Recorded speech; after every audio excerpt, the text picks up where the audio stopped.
Assalamualaikum, everybody. Uh, Yasser Yas here. So here we start our presentation on IFRS 15. Sorry, ये जरा file and तक गई हुई थी. ओके जी, let's start. Basically, what is the agenda of today's seminar? Mainly, we will concentrate on recognition and measurement, but this standard is because interrelated, and we have to go through the objective, scope, and other paragraphs of the standard as well. But we will mainly concentrate on IFRS 15 recognition and measurement areas. Am I audible? There is no issue with the, I think, are you listening me properly?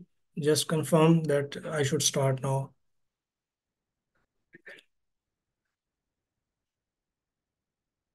Okay, so it means everybody is listening. So here is the brief summary what we are covering today. First of all, overview of the standard, and then we will be having one or two slides on the background of revenue recognition. Then there is a five-step model. And then we will be also discussing contract cost, and then some specific guidance is given in IFRS 15 on certain areas, and then transition of the standard. But we will be mainly concentrating on five steps, and then presentation and disclosures.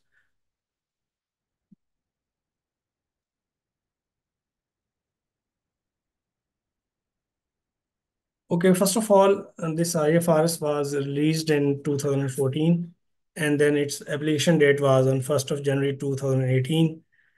This was a combined project of, you can say, American Accounting Standard Board and International Accounting Standard Board. Briefly speaking, it has two approaches on transition. One is full retrospective, and the other is modified retrospective approach. Then it will be dealing all contracts with customers, except certain, you can say, contract with customers, which are covered under IFRS 16 leases, and then return on investments, IFRS 9, IFRS 10, 11, then IS 27, 28, insurance contracts, financial instruments, and then non-monetary exchanges between entities in the same line of business. Sometimes two vendors enter into contract to exchange certain, you can say, inventories. So because there doesn't exist a relationship of customer and vendor, so the if two vendors enter into a contract to exchange certain inventories are out of the scope of this IFRS. Okay, then there will be certain complex transactions which will be, you can say, covered under more than one IFRS. Like here is an example: if there is a mortgage contract with certain assistance services, so mortgages, as you know, are covered under IFRS 9, but the assistance services are covered under IFRS 15. So in this case, what to do?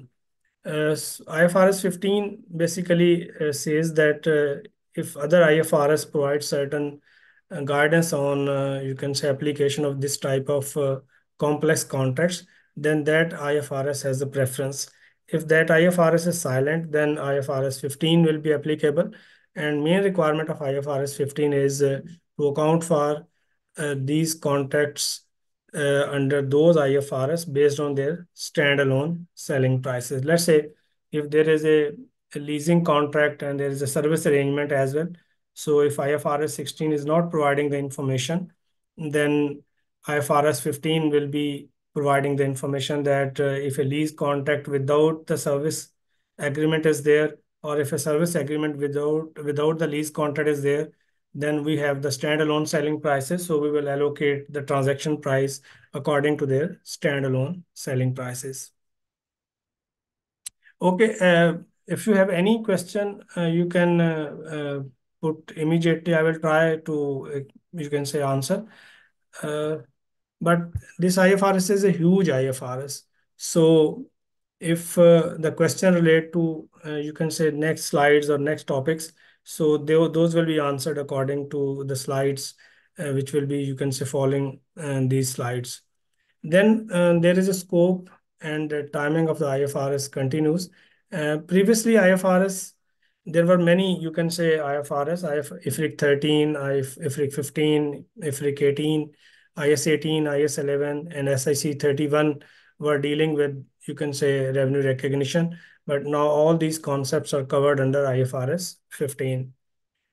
Previously, IS 18 was also dealing with, you can say, interest and dividend incomes, but now this aspect of the standard, which was previously covered under IS 18, is now under IFRS 9.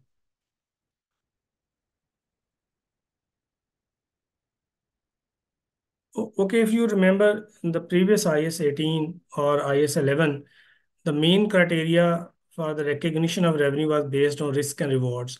And there were certain, you can say, concepts. If the outcome of the contract is reliably determinable, if the outcome of the contract is not reliably determinable, IS 18 and IS 11 were providing information regarding application on, you can say, these two circumstances, outcome determinable or outcome not determinable. But this standard is basically, you can say, as you can say, get away with that concept, and now this standard is based on the control concept, and that whether the you can say, whatever obligation the vendor has accepted, whether the customer has got control over that, you can say, underlying goods or services or not. So the risk and reward criteria is no more applicable. Now the criteria of control will be considered, that when the customer got the control of underlying goods or services. So it's a basically change from the previous standards, as this was covered under IS 18 or IS 11.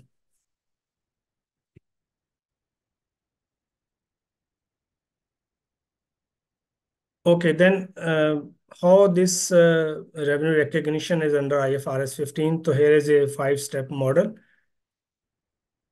And here is a five-step model. Step number one is identify the contract with the customer.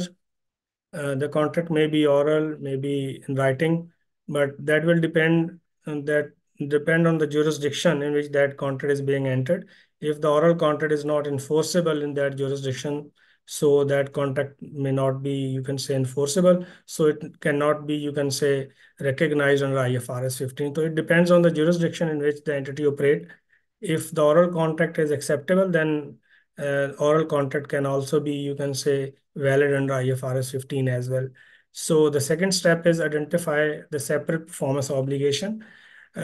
This standard basically, uh, you can say the total contract is divided into certain, you can say, performance obligations which the vendor undertake to perform under the contract.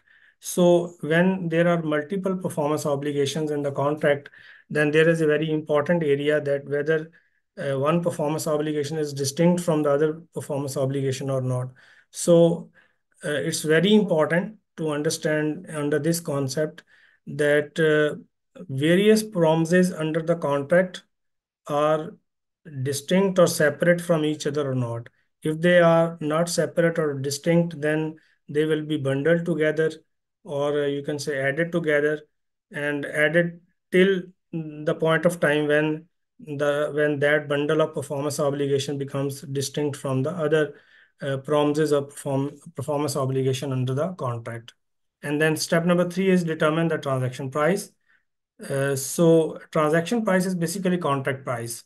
But as the standard requires that revenue recognition is based on, you can say, the distinct performance obligation, therefore, it's very important that this transaction price is allocated to the different distinct performance obligations. So if there are multiple performance obligations under a contract and they are distinct as well, then we will be, you can say, applying step number 4 as well. If there is a single performance obligation, then there will be no, you can say, bundle of performance obligations or a certain distinct performance obligations under the contract. So the step number 4 will not be applicable. So it will depend whether there are distinct performance obligation under a contract or not. And then finally, we will be recognizing the revenue and recognition of revenue is over the time, or that may be at the point of time. Over the time means over the you can say contract term, and at the point of time means when the customer got the control of the underlying goods or services on a particular point of time. So there may be certain situations under which the customer get control of the underlying goods or services over the time, over the contract term, and there may be certain contracts in which the control over the goods and services are transferred at the point of time. So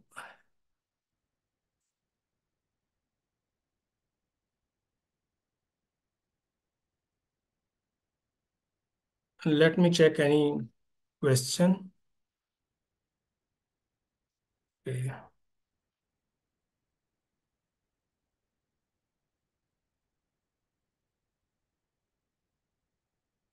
Okay, question is whether oral contract are enforceable in Pakistan or not.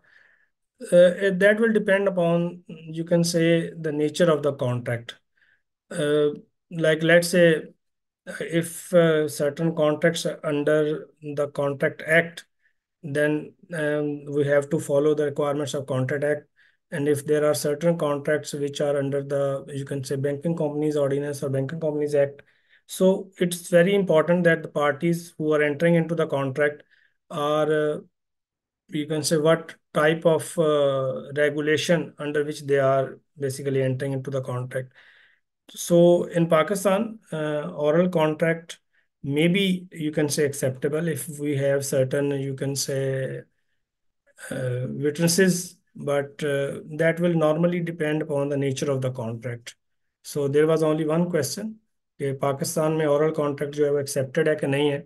तो it is accepted, but normally it will depend कि आपके पास witnesses available हैं कि नहीं हैं, और दूसरी बात ये है कि जो relevant law उसको डील कर रहा है वो उसके ऊपर क्या requirement प्लेस कर रहा है. ओके जी, we move to the next slide.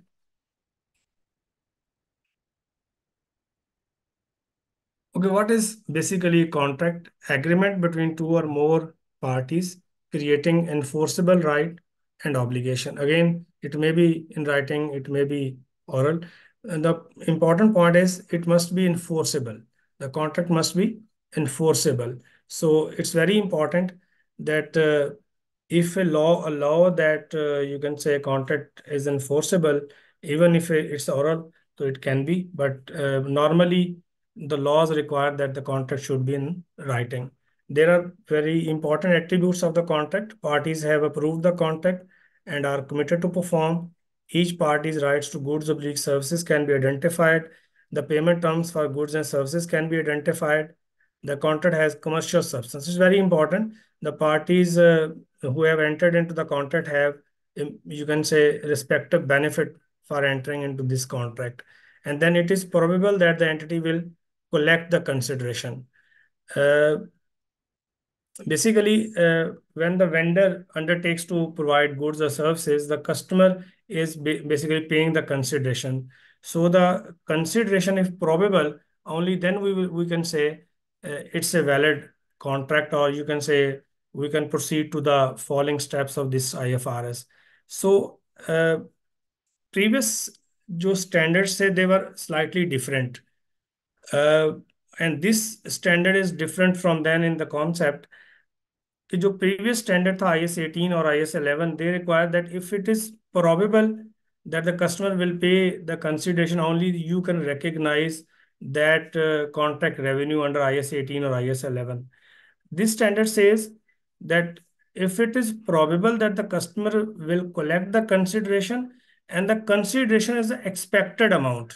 So it's very important कि प्रीवियस स्टैंडर्ड जो था वो कहता था कि अगर आपने 1 लाख रुपए का कॉन्ट्रैक्ट किया है और मोर देन 50% चांसेस हैं कि आपका जो कस्टमर है वो आपको पेमेंट कर देगा, तो आप फुल अमाउंट यानी 100,000 से उस कॉन्ट्रैक्ट का रेवेन्यू रिकग्नाइज करेंगे.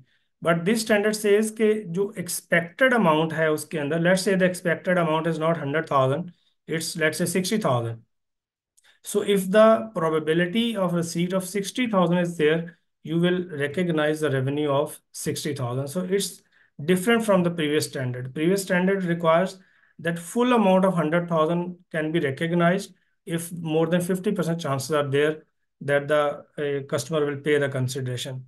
This standard says that whatever the probable amount, that will be your amount of revenue. So here is a basic difference.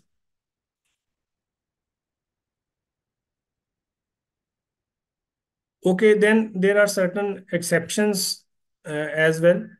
Sometime आपका जो रेवेन्यू होता है वो डिपेंड करता है कि जो आपका कस्टमर है उसका रेवेन्यू कितना होगा, और उसकी कोई परसेंटेज अगर आपने लेनी है तो उस केस में ज़ाहिर है कि हम ये जो नंबर फिफ्थ हमारा पॉइंट था कि it is probable that the entity will collect the consideration, it will depend कि आपका कस्टमर इसको कितना में सेल करता है।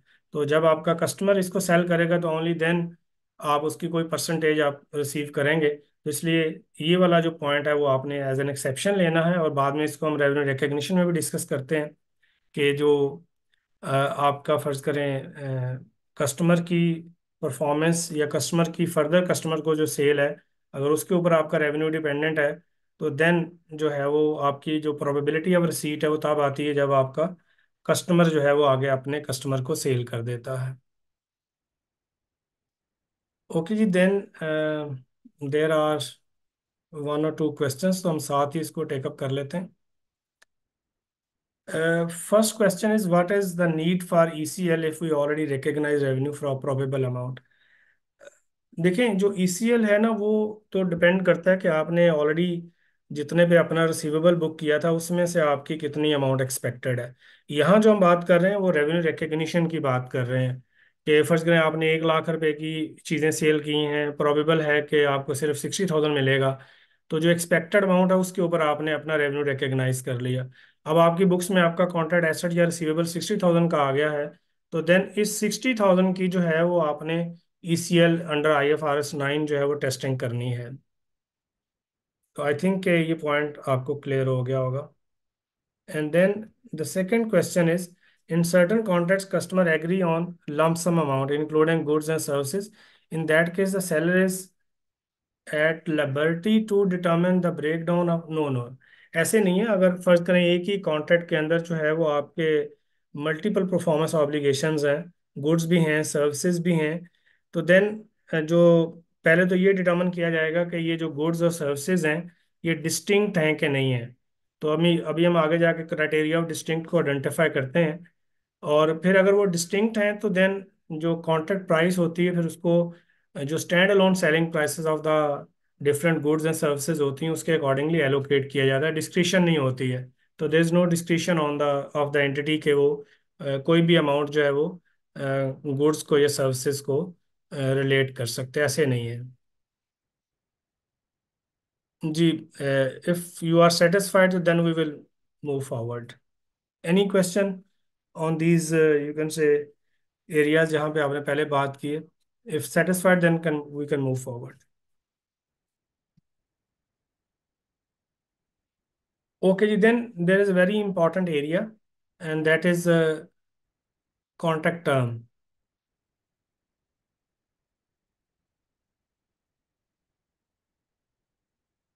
ओके जी, then another question, with ECL in addition to this probable amount, I mean if the probability is we recognize revenue, if it is remaining we will have to test ECL at the time of, no no, ECL जो है ना वो basically initial recognition पे भी होता है और subsequent recognition पे भी होता है। तो जो IFRS 15 की रिक्वायरमेंट है वो तो ये है कि आपने जो प्रोबेबल अमाउंट है या एक्सपेक्टेड अमाउंट है उसको आपने रिकग्नाइज कर लेना है, और जाहिर है कि उसके अंदर फिर आपने उसका एक रिस्क भी आइडेंटिफाई कर लेना है, और फिर जाहिर है कि अकॉर्डिंग टू IFRS 9 फिर आपने उसको कि आपका रिस्क मटीरियली चेंज हुआ है या नहीं चेंज हुआ उसके अकॉर्डिंगली फिर आपने डिटर्मिन करना है। तो आई थिंक ये मैंने पहले भी इसका आंसर दे दिया था, तो I think it should be clear कि पहले आपने एक एक्सपेक्टेड अमाउंट रिकग्नाइज कर लेनी है and then you will move forward कि आपने अंडर IFRS 9 के अंदर जो है वो उसकी इम्पेयरमेंट टेस्टिंग करनी है। Okay, then we have the very important definition of contract term. IFRS applies to contractual period in which two or more parties creating enforceable rights and obligations. So contractual period is very important. and that is basically the contract duration or under which the vendor has agreed to provide goods or services to the customer, and the customer has agreed to make the payment. Attributes not exist if each party has a unilateral right to terminate the contract. यानी अगर आपके contract में ऐसे है कि कोई भी party जो है वो यूनिलैटरली अगर किसी कॉन्ट्रैक्ट को कैंसिल कर सकती है, तो इट मीन्स इसकी कोई कॉन्ट्रैक्ट टर्म नहीं है। तो उस केस में ज़ाहिर है कि जो कॉन्ट्रैक्ट है उसको हम वैलिड कंसिडर नहीं करेंगे, अनटिल अनलेस कि उसके ऊपर एक पार्टी जो है वो परफॉर्मेंस दे दे। Then contract is wholly unperformed if goods or services not transferred and no payment received. The payment terms for goods or services can be identified. The contract term will only be non cancellable period, यानी अगर contract के अंदर कुछ cancellable है और कुछ non cancellable period है, then the contract term will only be for the non-cancelable period. If the customer has a right to terminate, but the entity obliged to perform, then it may be accounted for as a material right with the customer. ये हम आगे जाके discuss करेंगे। Sometime ये होता है कि material right क्या होता है कि आप कस्टमर को एक राइट दे देते हैं कि वो आपसे कोई चीज़ें परचेज कर सकता है। तो अगर वो आप किसी एग्जिस्टिंग गुड्स के साथ दे देंगे, तो उस केस में जो मटेरियल राइट होता है उसको भी, जो आप करंटली कुछ कंसिडरेशन रिसीव करते हैं उसको आप एलोकेट कर देते हैं। तो अगर फर्ज करें जो if the customer has a right to terminate but the entity is obliged to perform, तो इसको भी हम बेसिकली मटेरियल राइट के अंडर ही कंसिडर करेंगे, और ये हम आगे जाके जब डिस्कस करते हैं इसको identify the separate performance obligation को, तो इसके साथ फिर हम जाके डिटेल से देखते हैं जी। Okay, then there may be certain situations when more than one contract can be combined together. So if any of these three conditions is satisfied, then different contracts, even with different parties, can be, you can say, combined together and accounted for as a single contract. The contracts are negotiated as a package with a single commercial objective, or the amount of consideration paid in one contract depends on the price or performance of the other contract, or the goods or services in the contract are basically a single performance obligation. So I think these are self-explanatory. Then sometime there may be certain modifications in the contract. Initially, you entered into a contract with the different terms, and then afterwards, certain modifications are there. So if such modification is there, then the question mark will be whether that modification will be accounted for as a separate contract or that will become part of the existing contract. So contract modification are additional goods oblique services in contract modification distinct. It means if there is a price change or there is a reduction in the scope of the contract, it means that will be, you can say, part of the existing contract. Only when there are certain additional goods and services which are distinct, then you will move forward and test whether the transaction price for the additional goods or services are at standalone price or not. If the additional goods or services are at standalone price, then the additional goods or services will become a separate contract, and that will be accounted for separately from the initial contract. If answer to any question, question number one or question number two, is no, then if the answer to question number one is no, then it will simply become part of the existing contract. And then if the answer to question number two is no, then the contract which has been performed, initial contract which has been performed, that will be cancelled, and the remaining part of the initial contract and the, you can say, uh, contract modification will become a new contract. Sometime it may happen that there will be some price adjustment to the goods or services, relating to the goods or services which have already been provided by the vendor to the customer. Then in that situation, the modification may affect the, you can say, already provided goods or services price, and there may be cancellation of the original contract and creation of a new contract, which will consist the remaining part of the original contract and the modification. So I think it may be clear. If there is any question, you can ask, because it's a very important area.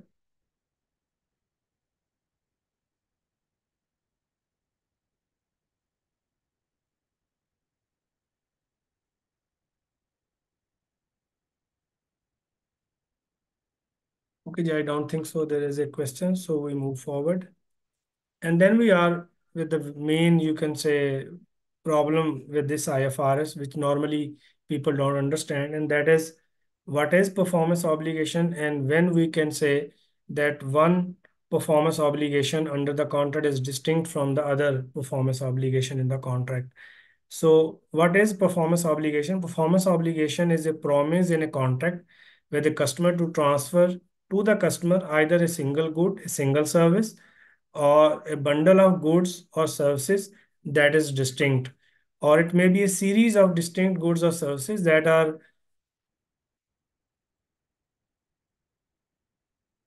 substantially the same and have the same pattern of transfer, like utility companies. The example can be electricity, or you can say gas, or certain, you can say, maintenance services. So these, you can say, series of goods or services are provided over the time, but these are basically distinct goods or services in a series.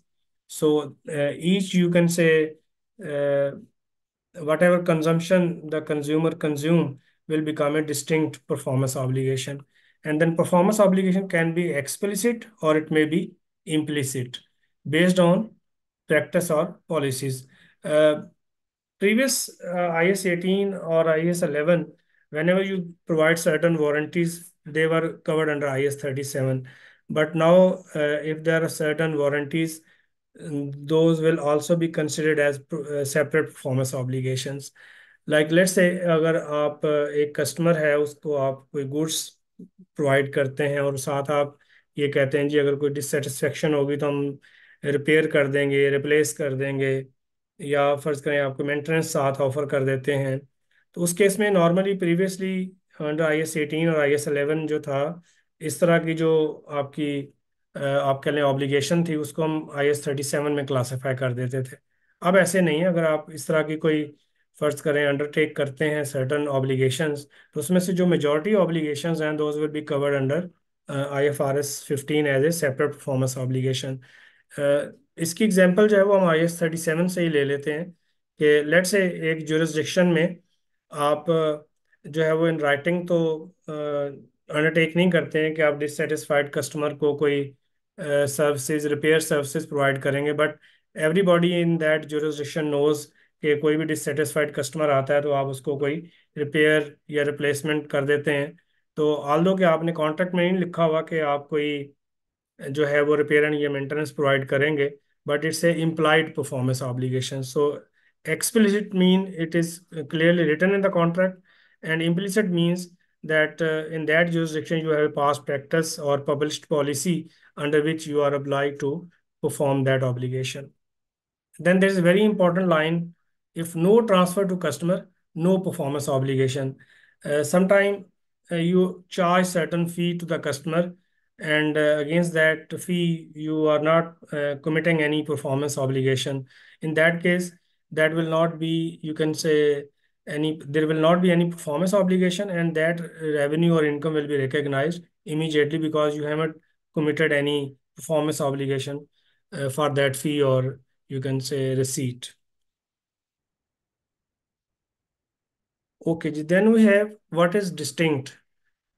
Normally जो obligations एक contract में vendor undertake करता है, वो उसके examples हम देख लेते हैं: sale of goods produced by the entity, resale of goods purchased by the entity, resale of rights purchased by the entity, performing contractually agreed upon tasks, granting licenses, then constructing, manufacturing, developing an asset on behalf of a customer. These are the normal, you can say, performance obligations under the contracts in commercial world. And then what is distinct? This is most important area. What is distinct? Good oblique service is capable of being distinct.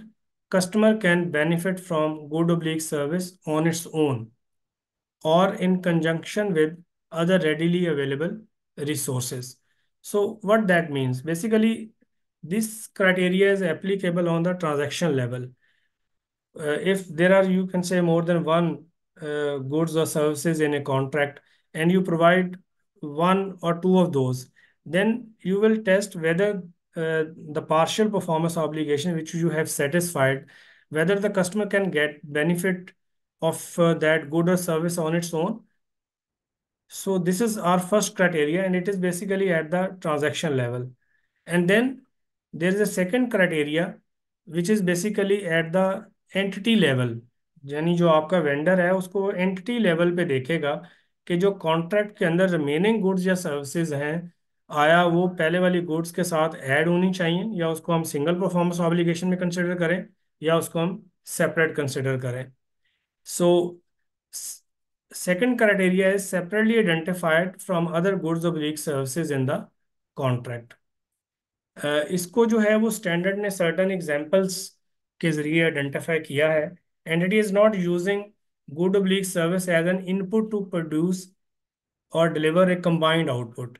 यानी अगर फर्ज करें एक जो goods आपने already deliver की हैं, अगर वो जो बाद में आपने कोई दूसरी गुड्स या सर्विसेज प्रोवाइड करनी है, अगर उसके वो इनपुट के तौर पे यूज हो रही हैं, जैसे फर्ज करें आपने कोई कंस्ट्रक्शन का रॉ मटेरियल प्रोवाइड कर दिया है, तो customer can get benefit of that raw material on its own, और you can say readily available resources from the market. लेकिन आपने जो उसमें दूसरी कमिटमेंट की है कि हम आपको फर्ज करें घर बना के देंगे या बिल्डिंग बना के देंगे, तो देन जो आप उस मटेरियल को असेंबल करने की जो सर्विसेज हैं, that will use as an input of those materials which are already delivered. तो इसका मतलब ये हुआ कि जो एंटिटी लेवल पे जाके आप जब उसको चेक करेंगे, तो जो दूसरी सर्विस जो आपने कमिट की है वो इनपुट के तौर पे यूज कर रही है जो ऑलरेडी आपने कंस्ट्रक्शन रॉ मटेरियल जो है वो प्रोवाइड किया है. तो यहाँ पे जो आपकी सर्विसेज जो होंगी वो डिस्टिंक्ट नहीं रह जाएंगी फ्रॉम द यू कैन से द गुड्स और सर्विसेज जो है ऑलरेडी प्रोवाइडेड. इसकी एग्जांपल जो है वो कोई आपके ईआरपीज भी हो सकते हैं कि अगर आपने कोई किसी ईआरपी का लाइसेंस दिया है और आपने साथ ही उसकी जो है वो इंस्टॉलेशन के साथ आपने कॉम्प्रिहेंसिवली उसको मॉडिफाई करना है या कस्टमाइज करना है, तो उस केस में वो जो लाइसेंस होगा that will be use as a input, और उसको फिर आप कस्टमाइज करके जो है वो एक कंप्लीट प्रोडक्ट कस्टमर को डिलीवर करेंगे. तो उस केस में जो आपकी सर्विसेज हैं कस्टमाइजेशन की, that is not distinct from the right you which you have already provided. तो इसमें जो है वो आपने डिस्टिंक्शन करनी है कि एक आपने ट्रांजैक्शन लेवल पे इसकी टेस्टिंग करनी है और एक फिर आपने इसकी एंटिटी लेवल पे टेस्टिंग करनी है. Then the the good of leak service doesn't significantly modify or customize another good or service.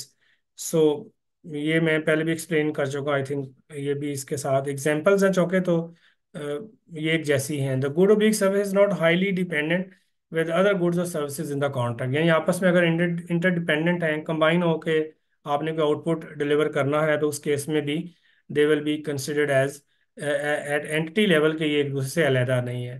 तो इट्स वेरी इंपॉर्टेंट कि जब हम एक ही कॉन्ट्रैक्ट में एक से ज़्यादा परफॉर्मेंस ऑब्लिगेशंस कमिट करते हैं, तो देन हमने उनको एक तो ट्रांजैक्शन लेवल पे देखना है, और फिर हमने आप जाके इसको एंटिटी लेवल पे देखना है कि जो हमारी कमिटमेंट है in the contract, one commitment जो है वो दूसरी कमिटमेंट के ऊपर डिपेंडेंट तो नहीं है, या वो अगर कंबाइन हो के एक कंप्लीट आउटपुट अगर आपने डिलीवर करना है, तो देन उस केस में वो इंटरडिपेंडेंट हो जाएंगी, और देन उनको हम डिस्टिंक्ट कंसिडर नहीं करेंगे. अगेन मैं इसमें रिपीट कर दूं कि बेसिकली ये जो स्टैंडर्ड है इसने रेवेन्यू रिकग्निशन कॉन्ट्रैक्ट से उठा के डिस्टिंक्ट परफॉर्मेंस ऑब्लिगेशन पे ले आया है. तो हमने किसी भी कॉन्ट्रैक्ट के अंदर जो है वो परफॉर्मेंस ऑब्लिगेशन जो मल्टीपल हैं उनके ऊपर ये क्राइटेरिया अप्लाई करना है. Okay, then there is a very important area in performance obligation is कि आपने हर कॉन्ट्रैक्ट में देखना है कि आपका रोल क्या है, whether you will be a principal in this contract और you will be an agent in this contract. So standard provide you can say certain examples और इंडिकेटर्स जिसमें आपने देखना होता है कि आप इस कॉन्ट्रैक्ट में एजेंट हैं या आप इस कॉन्ट्रैक्ट में जो है वो प्रिंसिपल हैं. तो अगर आप प्रिंसिपल हैं तो देन जो ग्रॉस अमाउंट है वो आपका रेवेन्यू होती है, और अगर आप एजेंट हैं तो फिर जो है वो आपकी जो कमीशन है that will be your revenue. तो इट विल डिपेंड के हर कॉन्ट्रैक्ट में आपका जो रिलेशनशिप है वो क्या है. इफ द प्रिंसिपल जो आपकी ऑब्लिगेशन है वो टू प्रोवाइड द गुड्स है, तो then you will be principal, और अगर आपने गुड्स अरेंज करके प्रोवाइड करनी है तो then you will be an agent. And then there are certain indicators. primary responsibility for fulfilling the contract, inventory risk, and then establishing pricing, and then consideration, whether your commission is your consideration, and then very important, credit risk, कि जो customer कल को अगर default करता है तो who will bear the risk. And then we have the next area, which is transaction price. So any question you have?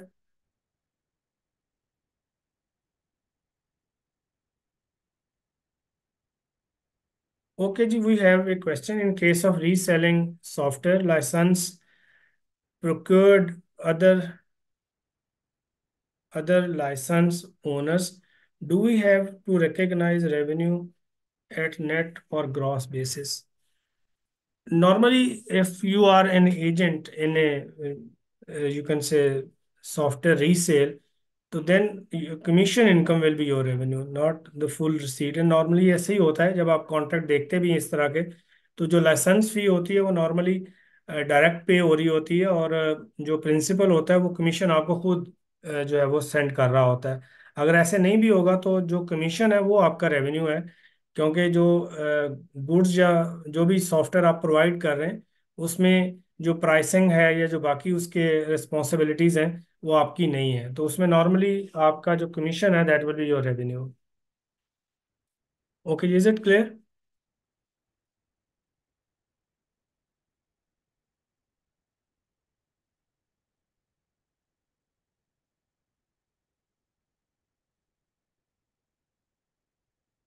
Okay, then we have the next area, which is transaction price.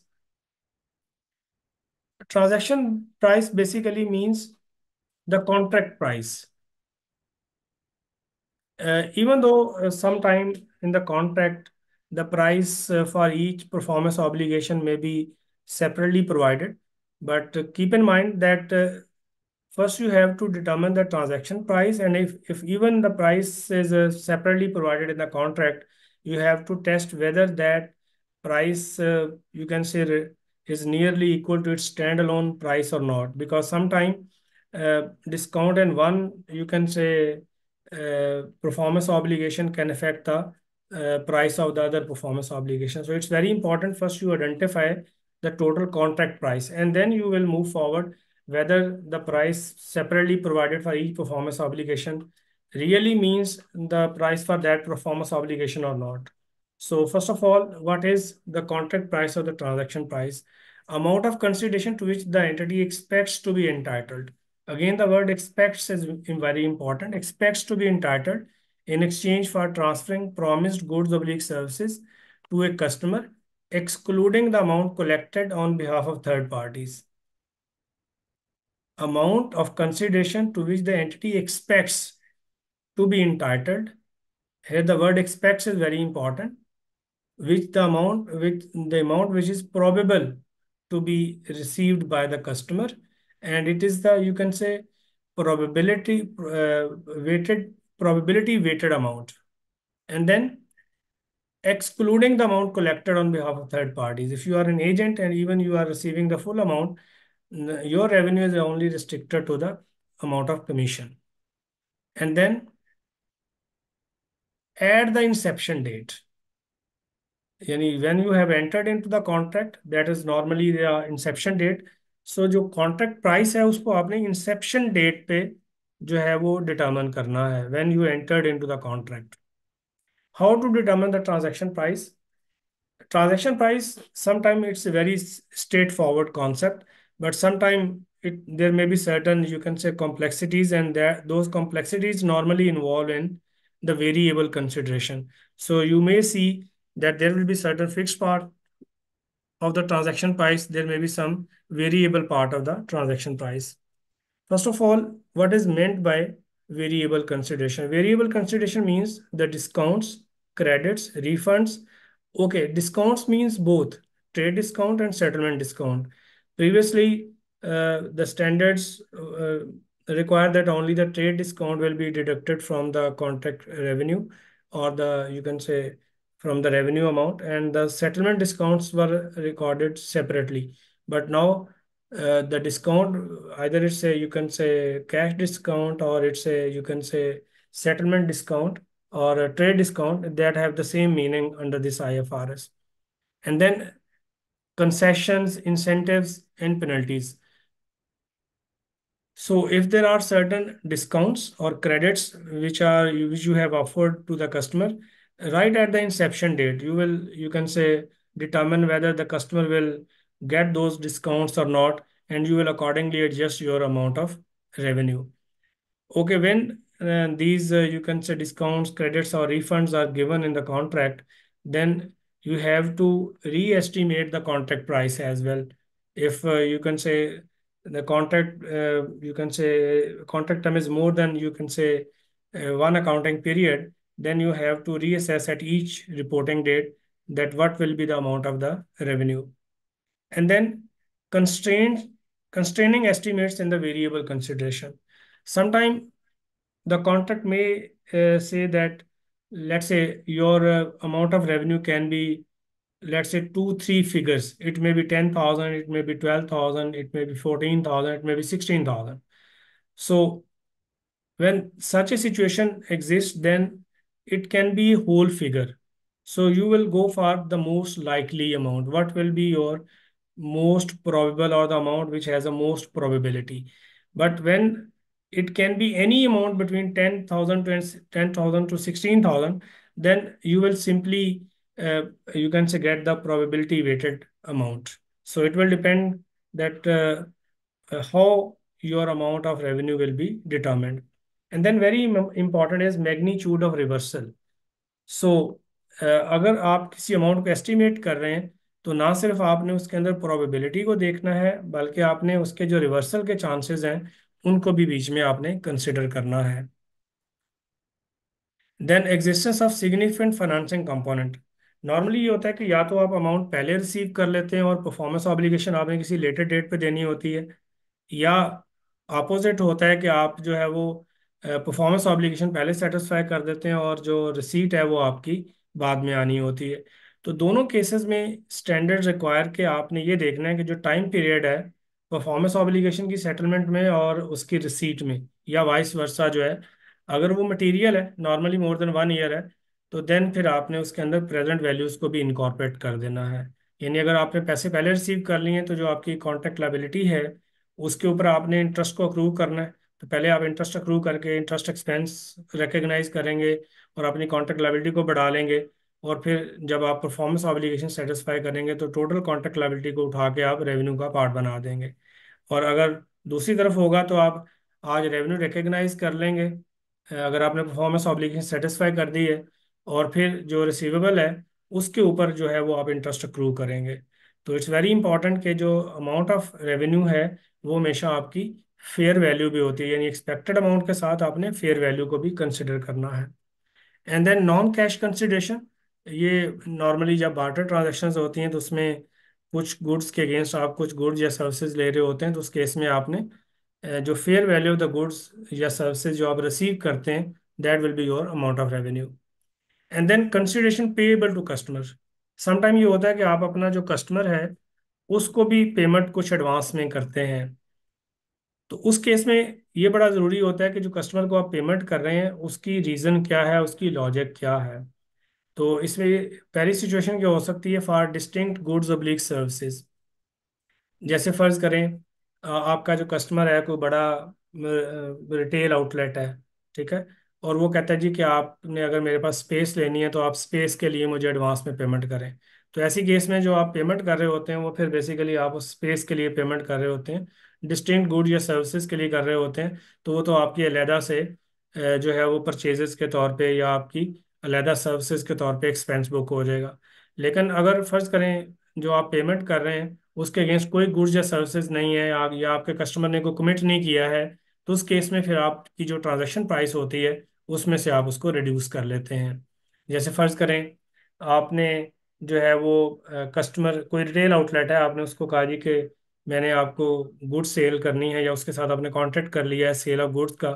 तो वो कहते हैं जी आप मुझे इतने पैसे advance में दे दें, और उसके अगेंस्ट वो किसी चीज़ कमिट नहीं करता. वो कहते हैं जी मैंने आपके लिए जो है वो फर्ज करें प्रिपरेशन करनी है, बट उसके अंदर कोई आइडेंटिफाई नहीं करता कि for what you are making a payment. उस केस में ज़ाहिर है कि वो फिर एक तरह की आपकी जो अमाउंट ऑफ रेवेन्यू है उसमें से आपने उसको एडजस्ट कर लेना है।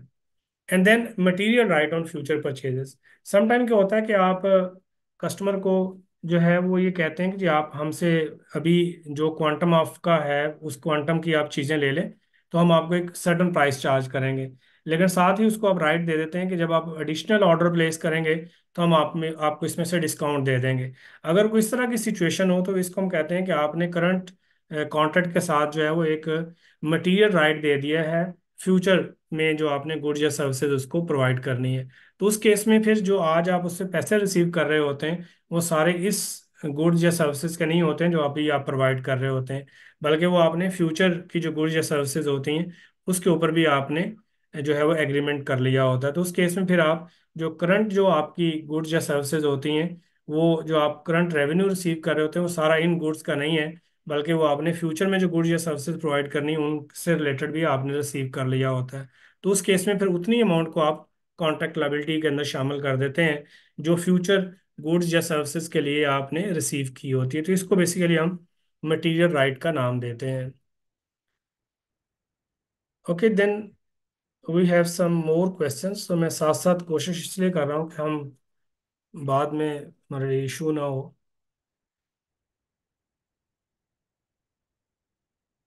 ओके, ये मोहम्मद सलीम जाहिर साहब का क्वेश्चन है कि अगर हम कस्टमर को जो है वो राइट ऑफ रिटर्न दे देते हैं तो उस केस में क्या सिचुएशन होगी। तो बेसिकली जब आप कस्टमर को राइट ऑफ रिटर्न देते हैं तो अगेन चूंकि हम बार बार बात कर रहे हैं कि ये स्टैंडर्ड जो है उसने रेवेन्यू को जो प्रोबेबल मोर देन 50% चांसेस से उठा के एक्सपेक्टेड पे ले गया है। तो आप आज ही अपने पास्ट एक्सपीरियंस की बेस के ऊपर देखेंगे कि आपका जो कस्टमर है वो आया राइट ऑफ रिटर्न जो है वो अवेल करेगा नहीं करेगा, पार्शली अवेल करेगा। तो उस एक्सपेक्टेशन की बेस के ऊपर जितना आपका रेवेन्यू है जो एक्सपेक्टेड अमाउंट है वो आप रिकग्नाइज कर लेंगे। और जो आपका है जो राइट ऑफ रिटर्न आपका एक्सपेक्टेड है कि वो अवेल करेगा उतनी अमाउंट को फिर आप कॉन्ट्रैक्ट लायबिलिटी में ले जाते हैं। या अगर आपने अमाउंट रिसीव ना की हो तो उतनी अमाउंट जो है वो स्टिल आप अपनी इन्वेंट्री में ही इंक्लूड रखते हैं और रिसीव कर लियो तो कॉन्ट्रैक्ट लायबिलिटी भी बना देते हैं। तो इट विल डिपेंड कि आपका पास्ट एक्सपीरियंस क्या है और जो कस्टमर्स हैं वो राइट ऑफ रिटर्न अवेल करेगा या नहीं करेगा। अगर आपके पास कोई इन्फॉर्मेशन ना हो, अगर वो गुड्स या सर्विसेज नहीं हैं जिससे रिलेटेड आपका कोई पास्ट एक्सपीरियंस नहीं है, तो ज़ाहिर है कि आप उसकी आउटकम का वेट करेंगे। जो आपने टाइम पीरियड दिया हुआ है उसके अंदर वो चीज़ें अगर वापस नहीं करता तो फिर तभी आप उस जो रिटर्न टाइम है उसको लैप्स होने देंगे और उसके बाद आप रेवेन्यू रिकग्नाइज करेंगे। Next question है जी, in determining expected amount of receipt, does the entity consider historic pattern because there could be delays but the amount is finally paid? Difficult to assess at the point of sale whether the customer will not pay or lesser than the agreement. Want to know how at the time of sale this amount is determined. देखिए जो real world है ना उसके अंदर ऐसे नहीं होता। उसके अंदर जब आप किसी कस्टमर को सेल करते हैं तो आपके पास उसका पूरा जो है ना वो बैकग्राउंड होता है। और नॉर्मली आप जिन कस्टमर्स के साथ रेगुलर ट्रेड कर रहे होते हैं उनके साथ आपका पास्ट एक्सपीरियंस भी होता है। अगर नहीं होगा तो ज़ाहिर है अभी मैंने जैसे आपको बता दिया कि अगर कोई राइट ऑफ रिटर्न है और आपके पास कोई पास्ट एक्सपीरियंस भी नहीं है तो उस केस में ज़ाहिर है कि आप जो रिटर्न टाइम है उसको लैप्स होने देंगे और उसके बाद आप रेवेन्यू जो है उसको रिकग्नाइज करेंगे। सिमिलरली अगर आपके पास कोई एक्सपीरियंस नहीं है तो फिर आप ज़ाहिर है कि कॉन्ट्रेक्चुअल टर्म्स को देखते हुए देखेंगे कि हमें रेवेन्यू जो है वो कब रिकग्नाइज करना चाहिए और कितनी अमाउंट का रिकग्नाइज करना चाहिए। अच्छा, ये एक क्वेश्चन आया है कि sir kindly give me an example of consideration payable to customer for not distinct goods oblique services. देखिए नॉर्मली अगर आप जो बड़े बड़े मॉल्स होते हैं उनकी अगर आप एग्जांपल लें तो वहाँ नॉर्मली ये होता है कि जी वो कहते हैं आपने हमारे पास कुछ चीज़ें सेल के लिए दिखवानी है या हम आपसे परचेज करेंगे तो कहते we have to prepare for that. उसके अंदर वो कोई चीज़ कमिट नहीं करते हैं। वो या वो कहते हैं जी हमने एडमन फंक्शन इसमें लगाना है या हमने जो है वो फर्ज करें इसके लिए कोई प्रिपरेशन करनी है इस तरह की, यानी उन्होंने को कमिट नहीं किया। There is no you can say commitment on the part of the customer. तो उस केस में ज़ाहिर है कि आप कहेंगे कि ये मेरी जो करंट ट्रांजैक्शन प्राइस है उसी के अंदर से मैंने अपने कस्टमर को पेमेंट कर दी है। जो मैं आपकी क्वेश्चन से अंडरस्टैंड किया वो मैं जवाब दे दिया। Okay, ji, if we have receivable with aging more than 1 year, is it indicative of the fact that we have significant financing component? नहीं, ऐसे नहीं है। देखिए, जो आपका एक होता है कि आपका कस्टमर ओवर ड्यू हो जाता है, ओवर ड्यू वाली सिचुएशन नहीं है। आपने ये देखना है उसके साथ मेरी कॉन्ट्रैक्ट टर्म क्या है। अगर फर्ज करें कॉन्ट्रैक्ट टर्म ही आपकी ये कि उसने 1 साल के बाद आपको पे करना है, तो देन आप कहेंगे कि इसके अंदर फाइनेंसिंग कंपोनेंट मटेरियल है। अगर फर्ज करें वो करंटली ड्यू है और उसके अंदर जो है वो ओवर ड्यू हो गया है और over due more than 1 year है, तो उसमें हम प्रेजेंट वैल्यू ले नहीं सकते, क्योंकि जब आप उसकी कोई पर्टिकुलर डेट ऑफ रिसीट ही आइडेंटिफाई नहीं करेंगे तो आप उसकी प्रेजेंट वैल्यू कैसे कैलकुलेट करेंगे। तो ऐसे नहीं होता है। आप कॉन्ट्रैक्ट टर्म में अगर आपने कोई फिक्स डेट आइडेंटिफाई की हुई है और वो मोर देन 1 ईयर, तो देन हम उसको कहते हैं कि इसमें हमारा जो है वो मटेरियल फाइनेंसिंग कंपोनेंट है। जी। इज इट ओके जी? आई थिंक मैंने क्वेश्चंस का आंसर दे दिया है। अगर कोई है तो प्लीज बता दें जी।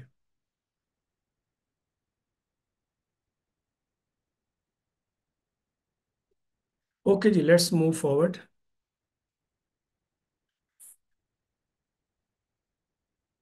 Then there is a more discussion on the variable consideration. Variable component may be explicit और implicit as well. इसमें भी ऐसी है कि अगर फर्ज करें आपने कोई कस्टमर को डिस्काउंट कॉन्ट्रैक्ट के अंदर लिख के दी है तो फिर तो ठीक है, फिर तो आपको पता है कि इतनी हमने डिस्काउंट देनी है। लेकिन समटाइम इम्प्लिसिट भी होता है, यानी आपकी मार्केट में नोन है कि आप जो है वो बाद के अंदर भी कोई रिक्वेस्ट के ऊपर जो है वो कोई अमाउंट जो है वो रिलैक्स कर देते हैं। तो अगर ऐसी सिचुएशन होगी तो फिर आपने जो इम्प्लाइड वेरिएबल कंपोनेंट है उसको भी फिर आपने कंसिडर करना है। Okay, then we have examples of variable consideration. Compensation payable to railway और airline customers for delay in transportation. ये नॉर्मली आपने देखा होगा कि अगर फर्ज करें रेलवे या जो एयरक्राफ्ट इंडस्ट्री है, इसके अंदर सम टाइम जो है वो डिलेज हो जाती हैं तो आप अपने कस्टमर्स को कंपनसेशन देते हैं। तो इसके अगेंस्ट भी अगर देखें तो कोई आप परफॉर्मेंस ऑब्लिगेशन नहीं दे रहे होते, बल्कि आप जो डिलेज हैं उनके अगेंस्ट आप उनको कंपनसेशन दे रहे हैं। तो this can be N example of variable consideration. And then actual quantity delivered determine the price. Sometime ये होता है कि आप कस्टमर को जब क्वांटिटी डिलीवर करते हैं तो उसके जो कंटेंट की मेजरमेंट होती है उसकी बेसिस के ऊपर प्राइस डिसाइड होती है। जैसे बहुत सारी जो माइनिंग कंपनीज होती हैं, वो जो रॉ मटेरियल जो है अपने कस्टमर के पास भेजती हैं और उसकी कोई टेस्टिंग होती है, तो उस केस उसके बाद उनकी प्राइस डिटर्मन होती है। तो अगर ऐसी सिचुएशन होगी तो फिर जाहिर है कि जो प्राइस है वो तब तक डिटर्मन नहीं होगी जब तक जो माइनिंग कंपनी है वो उसकी जो आपका कस्टमर है जब तक उसकी टेस्टिंग नहीं कर लेता है। And then provisional pricing. Sometime ये होता है कि आप कस्टमर को चीज़ें भिजवा देते हैं और उसके बाद उसने कोई टेस्टिंग करनी होती है और फिर उस दिन की जो मार्केट वैल्यू होती है वो आपकी अमाउंट ऑफ रेवेन्यू होती है। तो अगर ऐसी सिचुएशन होगी तो उस केस में फिर हम कहते हैं कि प्रोविजनल बेसिस के ऊपर आपने जो है वो गुड्स या सर्विसेज प्रोवाइड कर दी हैं और इनकी जो एक्चुअल वैल्यूएशन होगी that will B you can से at the time of inspection, और उस दिन की जो फेयर वैल्यू होगी that will be your amount of revenue. इस केस में हमने गोल्ड रेट्स ऑन डिलीवरी की बात कर ली है। देन समटाइम वॉल्यूम डिस्काउंट्स होती हैं कि आप कहते हैं जी कि अगर आप हमसे 1 साल के अंदर इतनी चीज़ें परचेज कर लेंगे तो हम आपको एक ओवरऑल रेट्रोस्पेक्टिव वॉल्यूम डिस्काउंट दे देंगे। तो ऐसी सिचुएशन में फिर ये होता है कि अगर वो टारगेट अचीव हो जाए तो देन आप अपना जो अमाउंट ऑफ रेवेन्यू होता है उसको आप रेट्रोस्पेक्टिवली एडजस्ट कर लेते हैं। अच्छा, समटाइम ये होता है कि आपकी जो रेवेन्यू है उसकी अमाउंट चेंज हो रही होती है क्योंकि वो फॉरेन करेंसी के अंदर आपने बिल्ड किया होता है। तो ऐसी सिचुएशन में अगर होगी तो फिर इसको हम IS 21 के अंडर डिस्कस करेंगे। दैट विल डिपेंड कि आपका जो point of time of revenue है वो क्या है। तो अगर फर्ज करें आपने गुड्स जो है वो सब्जेक्ट टू इंस्पेक्शन भेज दी हैं और इंस्पेक्शन के टाइम की अमाउंट जो है वो डिटर्मन होगी, तो देन जाहिर है कि उस केस में फिर जो एक्सचेंज गेन या लॉस होगा वो उस डेट के बाद का आएगा। लेकिन अगर आपने फर्ज करें चीज़ें जो है परफॉर्मेंस ऑब्लिगेशन आपकी पहले सेटिस्फाई हो गई है और रिसीट आपको बाद में आनी है, तो वहाँ जो एक्सचेंज गेन या लॉस आएगा वो right from the you can से डे वन एस्टेब्लिश हो जाएगा और वो IS 21 के अंडर जो है डिटर्मिन होगा।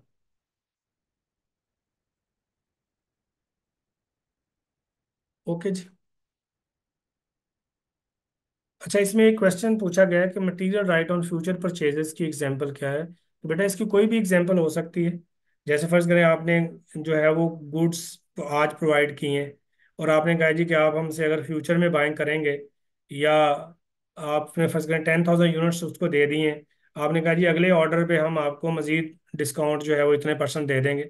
तो ये एक एग्जांपल है कि उस केस में फिर आप क्या करेंगे कि आप ये एज्यूम करेंगे कि जो करंट डिलीवरी है उसके ऊपर जो आपने प्राइस चार्ज की है उसमें फ्यूचर की जो ऑर्डर्स हैं उनकी प्राइस भी शामिल है। फिर आप उसको जो टोटल दोनों जो ऑर्डर्स की प्राइस होगी ना, उसको फिर डिटर्मिन करके बीच में से हम जो फ्यूचर परचेजेस का कंपोनेंट होगा उसको हम अलहदा कर लेते हैं। जी, एनी क्वेश्चन जी। बेसिकली ये चूंकि ड्यूरेशन जो थी ना वो हमारी सिर्फ 2 घंटे की, तो मैंने न्यूमेरिकल एग्जांपल्स इसके अंदर शामिल नहीं किए हैं, वरना ये जो था ना वो कवर नहीं होना था पूरा स्टैंडर्ड जो है। Okay, should we move forward?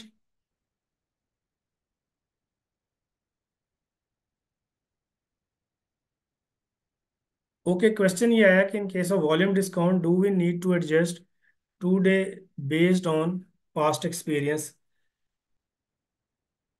देखिए, अगर तो हमारे पास कोई पास्ट एक्सपीरियंस अवेलेबल है ना कि हमें अगला ऑर्डर प्लेस हो जाएगा, तो उस केस में तो हम जो होंगे वो देखें जो है ना वॉल्यूम डिस्काउंट जो आपने प्रोवाइड करनी है, अगर हम उसको डिटर्मिन कर सकते हैं कि इस वॉल्यूम पे जाएगा तो वो तो मटेरियल राइट की शक्ल इख्तियार कर जाएगा।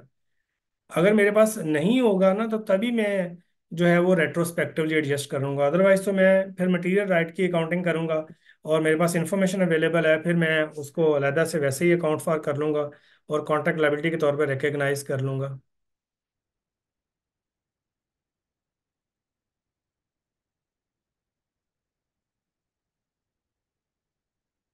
Okay, then there is a question के exchange rate example to be treated of in order जी। इसका मतलब ये है कि देखिए आपने रिसीवेबल बुक कर लिया ना, आपने परफॉर्मेंस ऑब्लिगेशन प्रोवाइड कर दी है, तो then you have book the receivable. तो अब रिसीवेबल के ऊपर जो एक्सचेंज गेन लॉस आएगा that will be covered under IS 21। लेकिन अगर फर्ज करें आपने गुड्स जो है वो सब्जेक्ट टू इंस्पेक्शन भेजी हैं, तो आज तो आपने कोई रिसीवेबल बुक नहीं किया, तो फर्ज करें आज गुड्स भेजने में और एक्चुअल डिलीवरी में जो टाइम पीरियड होगा उसके दरमियान अगर कोई एक्सचेंज गेन या लॉस राइज होता है, तो वो तो जाहिर है कि आपने चूंकि अभी रिसीवेबल बुक नहीं किया, तो उस केस में वो जो उस पीरियड का एक्सचेंज गेन या लॉस होगा वो रिसीवेबल के अंदर शामिल हो जाएगा, वो IFRS 15 का पार्ट होएगा, ना कि वो IS 21 का पार्ट होएगा।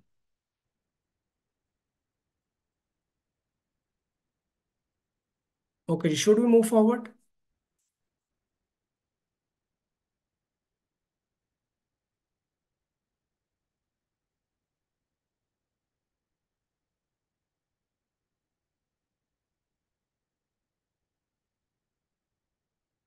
ओके जी, then constraining estimates of variable consideration to the extent to which constraints be applied, the likelihood of reversal of fixed oblique variable consideration for uncertain future event, the potential magnitude of reversal when variable consideration resolved।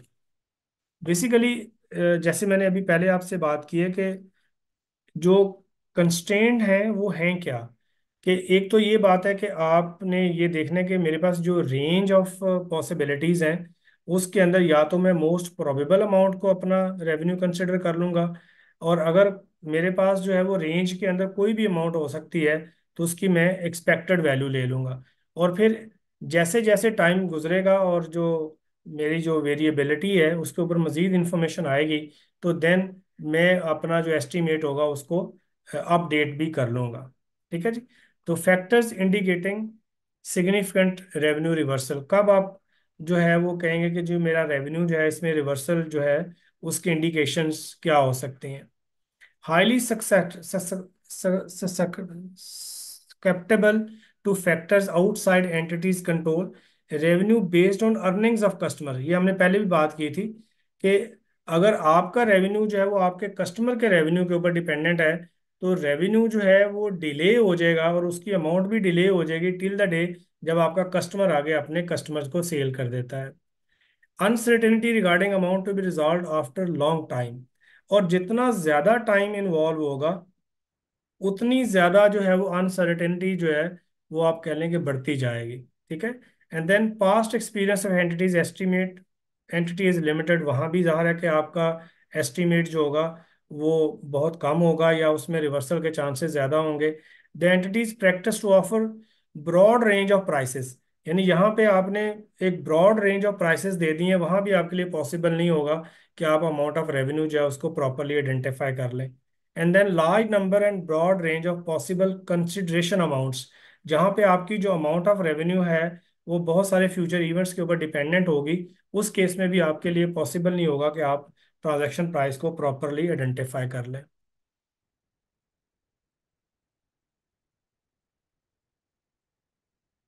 Okay then, very important part of the transaction price is consideration payable to customer. ये हमने पहले भी discuss किया है। Consideration payable to customer का मतलब basically क्या है कि आपने कस्टमर को पेमेंट खुद कर दी है, और वो पेमेंट अगर आइडेंटिफाइबल गुड्स या सर्विसेज के लिए की होगी वो तो एक सेपरेट परफॉर्मेंस ऑब्लिगेशन बन जाएगी, वो आपके एक्सपेंसेस या अदरवाइज परचेजेस का पार्ट बन जाएगी। लेकिन अगर आपने कोई आइडेंटिफाइबल गुड्स या सर्विसेज के अगेंस्ट नहीं दी होगी तो वो फिर आपकी ट्रांजैक्शन प्राइस को एडजस्ट कर देगी। अब यहाँ पे कुछ एग्जांपल्स हाँ आपके पास हैं। फूड ऑर्डरिंग प्लेटफॉर्म्स हैं, जैसे हमारे यहाँ फूड पांडा है, तो उसमें अगर आप देखें तो डिलीवरी प्लस ऑर्डर फैसिलिटी भी होती है, यानी आप ऑर्डरिंग भी करते हैं और साथ फूड पांडा वाले डिलीवर भी कर देते हैं। और उस केस में बेसिकली सम टाइम क्या होता है कि आप का जो कस्टमर होता है उसको आप कंसिडरेशन पे इस तरह से करते हैं कि आप उसको कोई डिस्काउंट्स वगैरह ऑफर कर देते हैं। जैसे फर्ज करें आपका जो कस्टमर है वो दोनों तरफ खड़ा है, एक जो बेसिकली जो चीज़ें प्रोवाइड कर रहा है वो एक पार्टी है, और जो बंदा ऑर्डर प्लेस कर रहा है आपके प्लेटफॉर्म को यूज़ करते वो एक पार्टी है। अब अगर आप डिलीवरी और ऑर्डर फैसिलिटी दोनों लेते हैं तो कमीशन आप किससे ले रहे होते हैं? जो वेंडर होता है। और डिलीवरी चार्जेस आप किससे ले रहे होते हैं? जो आपका आगे जिसने ऑर्डर प्लेस किया होता है। अब अगर इसके अंदर जो है फर्ज करें आप, जो आपका कस्टमर है जो बेसिकली जिसने गुड्स प्रोवाइड करनी है उसने आपको कमीशन देनी है, और उस कमीशन के अंदर से अगर कुछ कंपोनेंट जो है वो आप जो एंड कस्टमर है उसको अगर आप एज ए क्रेडिट दे देते हैं तो वो बेसिकली आपका एक तरह का consideration payable to the customer बन जाती है। और सम टाइम ये होता है कि आप सिर्फ ऑर्डर फैसिलिटी दे रहे होते हैं, तो जो आपका कस्टमर है बेसिकली, जो आप कह लें जो जिसने गुड्स प्रोवाइड करनी है, जो वो जो आपका कस्टमर है उसका जो कस्टमर है उसको आप रिलैक्सेशन दे रहे होते हैं। तो कंसिडरेशन जो है वो कस्टमर को पेएबल या कस्टमर के कस्टमर को पेएबल जो है वो फिर आपकी ट्रांजैक्शन प्राइस में से एडजस्ट हो जाती है। एंड देन स्लॉटिंग फीस है, इसकी हमने पहले भी बात कर ली है कि आप कोई रैक है उसके लिए अगर आप कोई पेमेंट करते हैं तो वो तो डिस्टिंक्ट गुड या सर्विसेज के लिए आ जाती है। फिर कोई नॉन कैश कंसिडरेशन है, यानी आप जो है वो कोई फर्ज करें गिफ्ट्स हैं वो आप अपने कस्टमर्स को दे देते हैं, तो उस केस में ज़ाहिर है कि उसको आप फेयर वैल्यू पे मेजर करेंगे और उसको भी आप अपनी ट्रांजैक्शन प्राइस को एडजस्ट कर लेंगे। और उसके बाद वॉल्यूम रिबेट्स हैं या वॉल्यूम डिस्काउंट्स हैं, इसको हमने पहले डिस्कस कर लिया है। तो इस पे अगर कोई आपका क्वेश्चन है तो प्लीज़ बता दें, क्योंकि ये ज़रा थोड़ा सा ऐसा एरिया है जो कि अंडरस्टैंडिंग में ज़रा प्रॉब्लम क्रिएट करता है। तो इसमें है कोई क्वेश्चन तो प्लीज़ बता दें।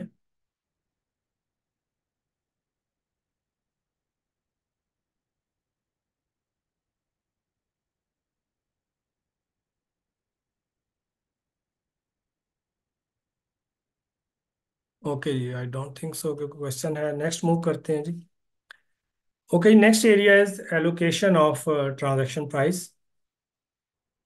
एलोकेशन का जो इशू है वो तभी राइज होता है जब एक ही कॉन्ट्रैक्ट के अंदर मल्टीपल परफॉर्मेंस ऑब्लिगेशंस हैं और वो डिस्टिंक्ट भी हैं।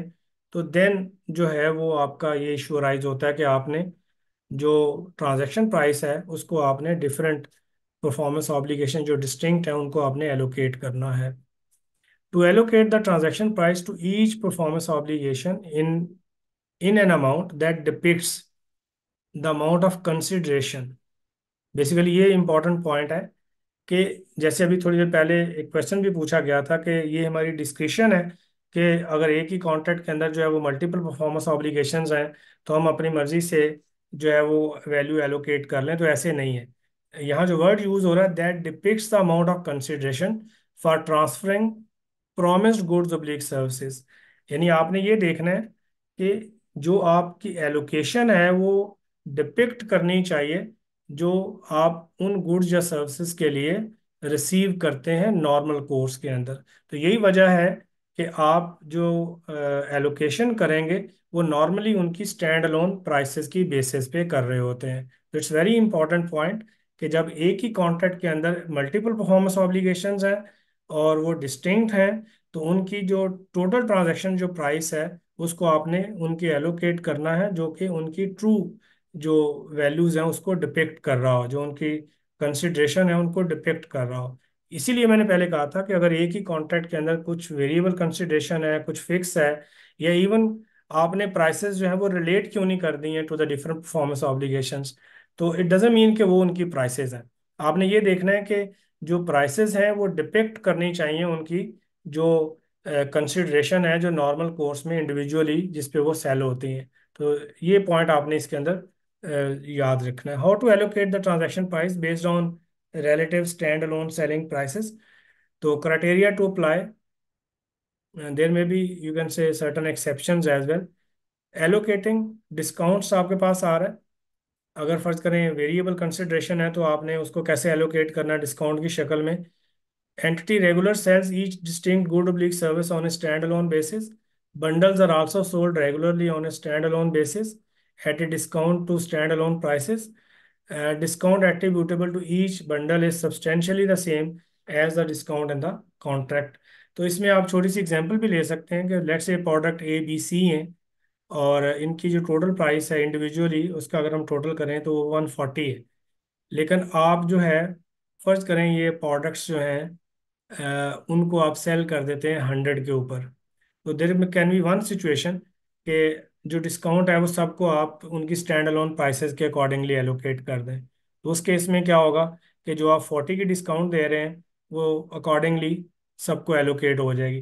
लेकिन अगर दूसरी एग्जांपल हम देखें जिसमें प्रोडक्ट बी प्लस सी जो है उसको जो है वो आप दोनों को 60 पे सेल करते हैं, हालांकि उनकी जो स्टैंड अलोन सेलिंग प्राइसेस हैं वो 55 एंड 45 है। तो ऐसी सिचुएशन में जो सारे का सारा डिस्काउंट होगा वो प्रोडक्ट बी और सी का भी हो सकता है। तो इट इट विल डिपेंड कि आप का जो पास्ट एक्सपीरियंस है वो क्या है और जो बंडल्स में आप गुड सेल करते हैं उनका पैटर्न क्या है।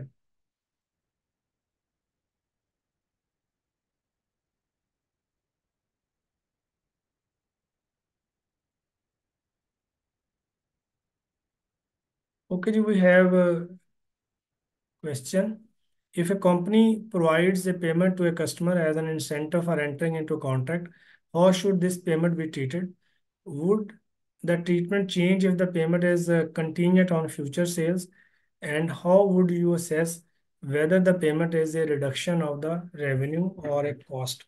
देखिए कॉस्ट तो बड़ी सिंपल सी बात है ना, कॉस्ट तो आपने तब पार्ट बनाना है जब आपको कोई डिस्टिंक्ट गुड्स या सर्विसेज आपका कस्टमर प्रोवाइड कर रहा है, तो वो आपकी कॉस्ट बनेगी।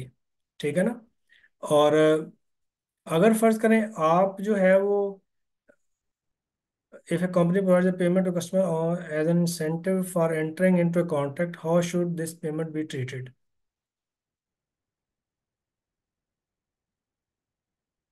Would the treatment change if the payment is continued on future sales? देखिए मैं जो क्वेश्चन समझा हो ना वो ये कि आपका जो कस्टमर है उसको आपने पेमेंट कर दी है, तो बड़ी सिंपल सी बात है, उस पेमेंट के अगेंस्ट उस कस्टमर ने कोई चीज़ कमिट आपसे की है। अगर तो कोई चीज़ कमिट की है तो उस केस में तो वो आपकी सेपरेट परफॉर्मेंस ऑब्लिगेशन बन जाएगी, उसको आप कॉस्ट पे रिकग्नाइज कर लेंगे जब आपको डिलीवर हो जाएगी, वो तो आपके रेवेन्यू को एडजस्ट नहीं करेगी। लेकिन अगर आपने कोई ऐसी पेमेंट की है जिसका जो तल्लक है वो किसी आइडेंटिफाइबल गुड्स या सर्विसेज से नहीं है, तो वो आपकी अमाउंट ऑफ रेवेन्यू को एडजस्ट कर देगी। What I understand. और इसमें आपने आगे बात की है, would the treatment change if the payment is continued on future sales? देखिए सेल तो मैं कस्टमर को कर रहा हूँ ना, और अगर मैं उसको अभी पेमेंट कर रहा हूँ तो आई कांट अंडरस्टैंड कि इसमें मतलब क्या है बेसिकली। मैं इसको समझ भी नहीं पाया। दूसरे क्वेश्चन पे चलते हैं। The prices may be change on customer to customer as it depends customer marketing tactics in that scenario. What will be the treatment. देखें, जो इंडिविजुअल कॉन्ट्रैक्ट होता है ना हर कस्टमर के साथ, वो आपने कंसिडर करना है। अगर आप किसी कस्टमर को ज़्यादा डिस्काउंट दे रहे हैं, किसी को कम डिस्काउंट दे रहे हैं, तो जो कस्टमर के साथ कॉन्ट्रैक्ट है रेवेन्यू, तो उसके अकॉर्डिंगली ही आपने रिकग्नाइज करना है। तो इट डजेंट मीन कि आप एक ही प्राइस हर कस्टमर को चार्ज करते हैं, ये ज़रूरी नहीं है।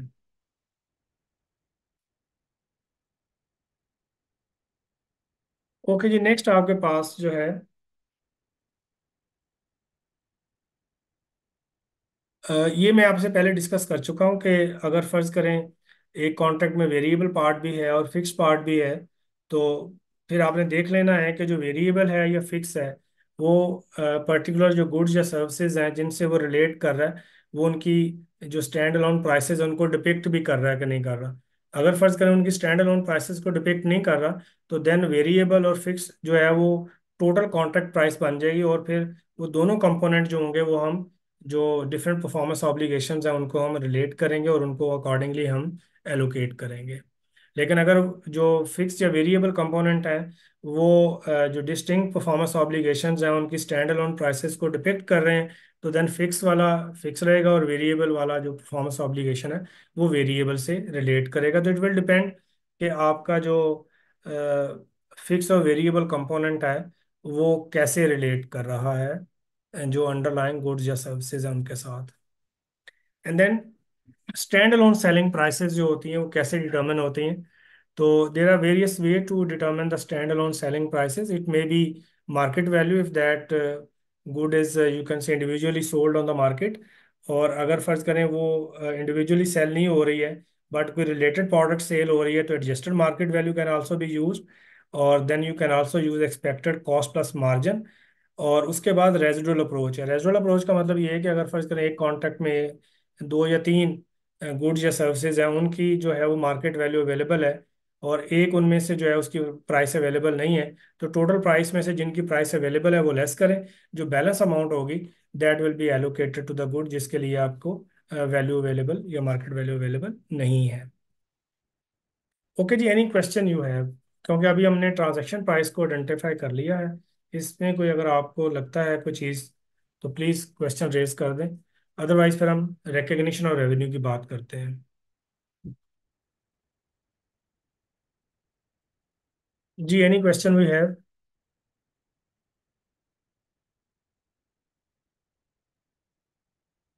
Okay, then we have recognition of revenue. जैसे हमने आपसे पहले बात की थी कि रिकग्निशन ऑफ रेवेन्यू जो है वो तो कंट्रोल पे बेस करता है कि जो अंडरलाइन गुड्स या सर्विसेज हैं उनका कंट्रोल आपने कस्टमर को कब ट्रांसफर कर दिया है। तो जो कंट्रोल ऑफ द गुड्स या सर्विसेज है वो कस्टमर को ओवर द टाइम भी हो सकता है और at the point of time भी हो सकता है। Okay, we have a question, तो हम जरा इसको पहले एड्रेस कर दें। Sir, if a residual approach the residual price number comes to zero for the third product. नहीं, ऐसे नहीं है। ऐसे नहीं है। देखें, इस सूरत में तो फिर सारी की सारी डिस्काउंट जो है वो आपने उसको रिलेट कर दी ना। मेरा ख्याल शायद आप पहले वाली एग्जांपल को बात कर रहे हैं, शायद इस एग्जांपल की बात कर रहे हैं आप। ऐसे नहीं है। वहाँ अगर आप देखें तो बी प्लस सी जो है वो सेल हो रही हैं 60 पे, और ए जो है वो 40 पे ही सेल होगी। तो उस केस में जो आपकी होगी ना प्राइस, वो ए के लिए 40 होगी, बाकी बी और सी के लिए 60 होगी, और डिस्काउंट जो होगी वो सारी की सारी जो प्रोडक्ट बी और सी को एलोकेट हो जाएगी। अगर आप रेजोनल अप्रोच की बात करें, दोबारा यहाँ देख लें। अगर फर्ज करें आपको ए की प्राइस अवेलेबल नहीं है और बी और सी की प्राइस 60 अवेलेबल है, टोटल आप कितनी चार्ज कर रहे हैं 100। 100 में से आप 60 लेस करेंगे तो वो आपके पास 40 जो है वो रेजोनल वैल्यू आ जाएगी।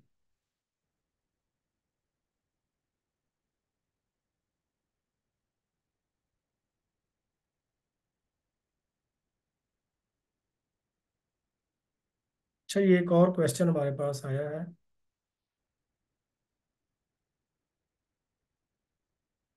मेरा ख्याल है कि इधर उधर हो गया शायद।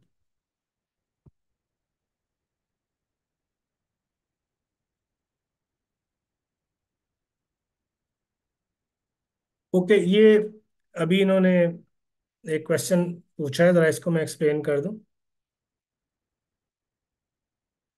क्वेश्चन ये कि sir could you please give us the example of fixed and variable consideration in same contract. तो इसकी एग्जांपल ये हो सकती है कि फर्ज करें आप कहते हैं जी कि मैं आपको दो गुड्स सेल कर रहा हूँ। एक फर्ज करें हम कहते हैं जी 100 रुपीज़ की है, और दूसरी मैं कहता हूँ जी कि जो आप कस्टमर से प्राइस लेंगे ना उसका 80% होगा। ठीक है। तो फिर आप फर्ज करें जो कस्टमर की प्राइस है उसका आपने 80% लिया, तो वेरिएबल कंपोनेंट जो है वो दूसरी गुड से रिलेट कर जाएगा, और 100 जो है वो इससे रिलेट कर जाएगा जो आपने गुड गुड ए डिलीवर की है। लेकिन इंपॉर्टेंट बात ये होगी कि गुड ए जो है उसकी जो प्राइस है वो 100 ही है कि नहीं है। अगर फर्ज करें उसकी प्राइस जो है वो 100 नहीं है, ठीक है, और उसकी प्राइस जो है वो 100 से डिफरेंट है।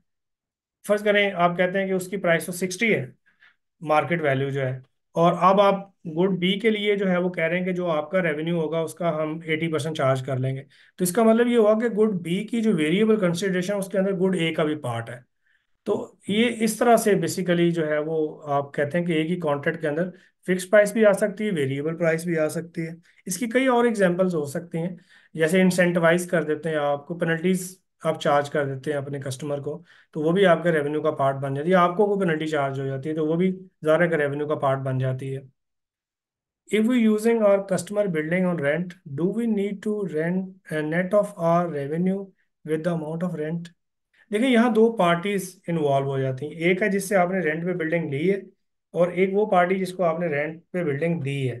तो यहाँ पे जो है ना वो आप एजेंट नहीं है, ठीक है ना। अगर एजेंट जो है वो आप तब बनेंगे जब आप कहेंगे कि जो रेंट आप कस्टमर से चार्ज कर रहे हैं उसकी कोई परसेंटेज आपको मिलेगी, और जो रेंट है वो बेसिकली प्रिंसिपल को चला जाएगा। अगर आप इंडिविजुअल कैपेसिटी में रिस्पॉन्सिबल हैं अपने ओनर को रेंट पे करने के लिए, और जो आपका कस्टमर है उससे आपने रेंट रिसीव करना है, तो फिर ये दो कॉन्ट्रैक्ट हैं, इसको हम एक सिंगल कॉन्ट्रैक्ट नहीं कह सकते। तो इस केस में आपने इसको ऑफसेट नहीं करना। रेवेन्यू जो होगा वो ग्रॉस होता है, वो ऐसे नॉक ऑफ नहीं होता। जी, any other question?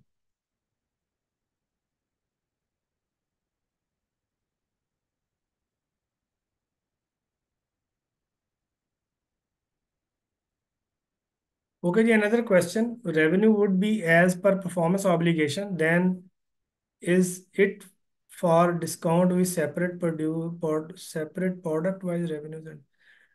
Depends, depends. Again मैंने ये जो एग्जांपल भी आपके सामने रखी उसमें भी ज़रूरी नहीं है कि एक कॉन्ट्रैक्ट में डिस्काउंट जो है वो सबसे रिलेट करे, और ये भी ज़रूरी नहीं है कि वो सबसे रिलेट ना करे। दैट विल डिपेंड कि जो आपका वेरिएबल कंपोनेंट है वो किसी एक प्रोडक्ट से रिलेट कर रहा है या वो सारी प्रोडक्ट से रिलेट कर रहा है।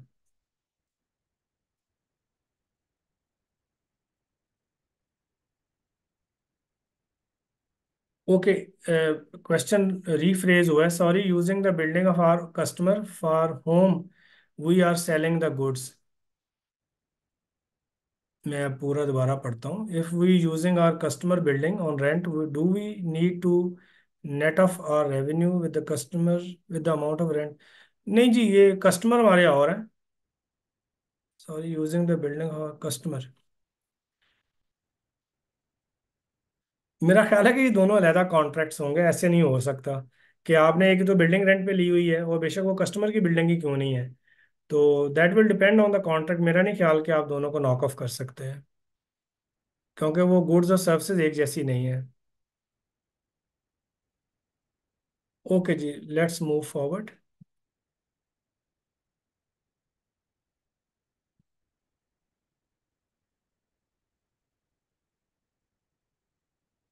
Okay, revenue can be recognized over the time or at the point of time. A standard basically provide three indicators on the basis of which revenue can be recognized over the time. Number one, customer simultaneously receives and consumes as the entity performs. जैसे जितनी भी utilities हैं इसमें अगर आप देखें तो revenue जो है वो ओवर द टाइम इसलिए रिकग्नाइज होता है कि जैसे ही वो आपको प्रोवाइड की जा रही होती हैं आप उनको कंज्यूम कर रहे होते हैं, तो इसलिए रेवेन्यू जो है वो ओवर द टाइम रिकग्नाइज होगा। क्लीनिंग सर्विसेज इसकी एग्जांपल्स हो सकती हैं, यूटिलिटी सर्विसेज हो सकती हैं। फिर customer controls the asset enhanced और क्रिएटेड बाय द एंटिटी। यानी अगर कस्टमर की सुपरविजन में अगर आप कोई गुड्स या सर्विसेज प्रोवाइड कर रहे हैं, तो जाहिर है कि वो भी उसका बेनिफिट जो है वो कस्टमर साथ साथ जो है वो रिसीव कर रहा होता है, तो उस केस में भी आप जो है वो रेवेन्यू को ओवर द टाइम रिकग्नाइज करते हैं। And it doesn't create an asset with an alternative use, यानी अगर वो कस्टमर स्पेसिफिक आप कोई गुड्स या सर्विसेज प्रोड्यूस कर रहे हैं और आपके पास एनफोर्सेबल राइट है कि जितना पार्ट आपने परफॉर्म कर लिया उसके आप पैसे रिकवर कर सकें, तो देन भी आप रेवेन्यू जो होता है वो ओवर द टाइम रिकग्नाइज करते हैं। और फिर जो ओवर द टाइम आप रेवेन्यू रिकग्नाइज करते हैं, इसमें फिर आप जो स्टेज ऑफ कंप्लीशन बेसिस है उसको यूज करते हैं for the recognition of revenue. उसमें इनपुट मेथड्स भी होते हैं और फिर आउटपुट मेथड्स भी होते हैं, यानी कॉस्ट टू कॉस्ट बेसिस भी होती हैं, और फिर सर्वे मेथड या वर्क सर्टिफाइड मेथड भी आप यूज करते हैं। And then at the point of time का मतलब ये है कि अगर अंडरलाइंग गुड्स या सर्विसेज का कंट्रोल जो है वो कस्टमर को किसी पॉइंट ऑफ टाइम पे ट्रांसफर होता है, तो उस केस में फिर आपने रेवेन्यू जो है वो at the point of time recognise करना है। इसकी एग्जांपल्स में the entity has a present right to payment for the asset, यानी आपका जो राइट टू पेमेंट है वो अगर फर्ज करें एक पर्टिकुलर पॉइंट ऑफ टाइम पे एस्टेब्लिश हो रहा है, तो it can be an indicator. The customer has legal title to the asset, the entity has transferred physical possession of the asset, the customer has a significant risk and rewards of ownership of the asset, the customer has accepted the asset. So these will be the situations or indicators on which revenue will be recognized at the point of time. Okay, any question we have?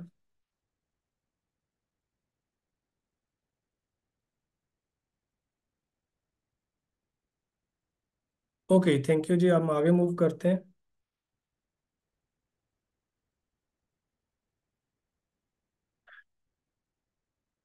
Okay जी, contract assets, contract liability and receivable, what is the relationship? So अगर हम एक ही particular बात कर लें कि अगर आपने एडवांस में पैसे ले लिए और परफॉर्मेंस ऑब्लिगेशन पेंडिंग है, तो then it will be your contract liability. अगर आपने परफॉर्मेंस ऑब्लिगेशन एस्टेब्लिश प्रोवाइड कर दी है या सेटिस्फाई कर दी है, बट जो आपका राइट टू बिल है वो किसी और कंडीशन के साथ अटैच है other than the passage of time, तो then you will recognise the revenue and contract asset. और अगर आपने परफॉर्मेंस ऑब्लिगेशन भी सेटिस्फाई कर दी और आपका राइट टू बिल भी है, या राइट टू बिल जो है वो सिर्फ डिपेंडेंट है on the passage of time, तो उस केस में आप कॉन्ट्रैक्ट रिसीवेबल रेवेन्यू दोनों को आप रिकग्नाइज कर लेते हैं। और बेसिकली जब आप कॉन्ट्रैक्ट एसेट को रिकग्नाइज करते हैं और जब आपके पास राइट टू बिल आ जाता है, तो कॉन्ट्रैक्ट एसेट जो है वो आपका रिसीवेबल में कन्वर्ट हो जाता है। ओके जी, any question you have on this flow chart?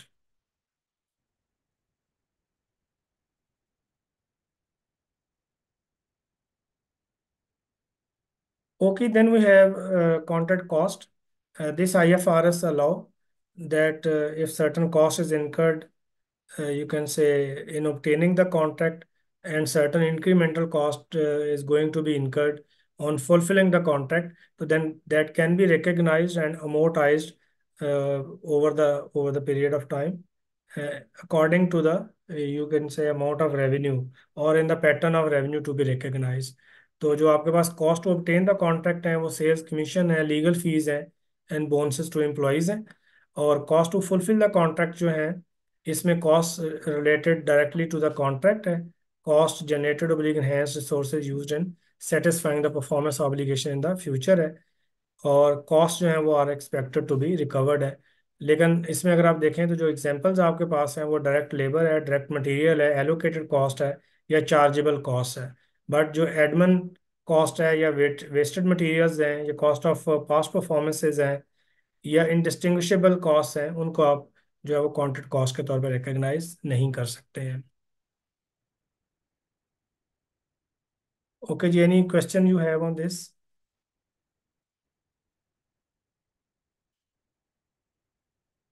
Okay, ji, we have question on a previous slide.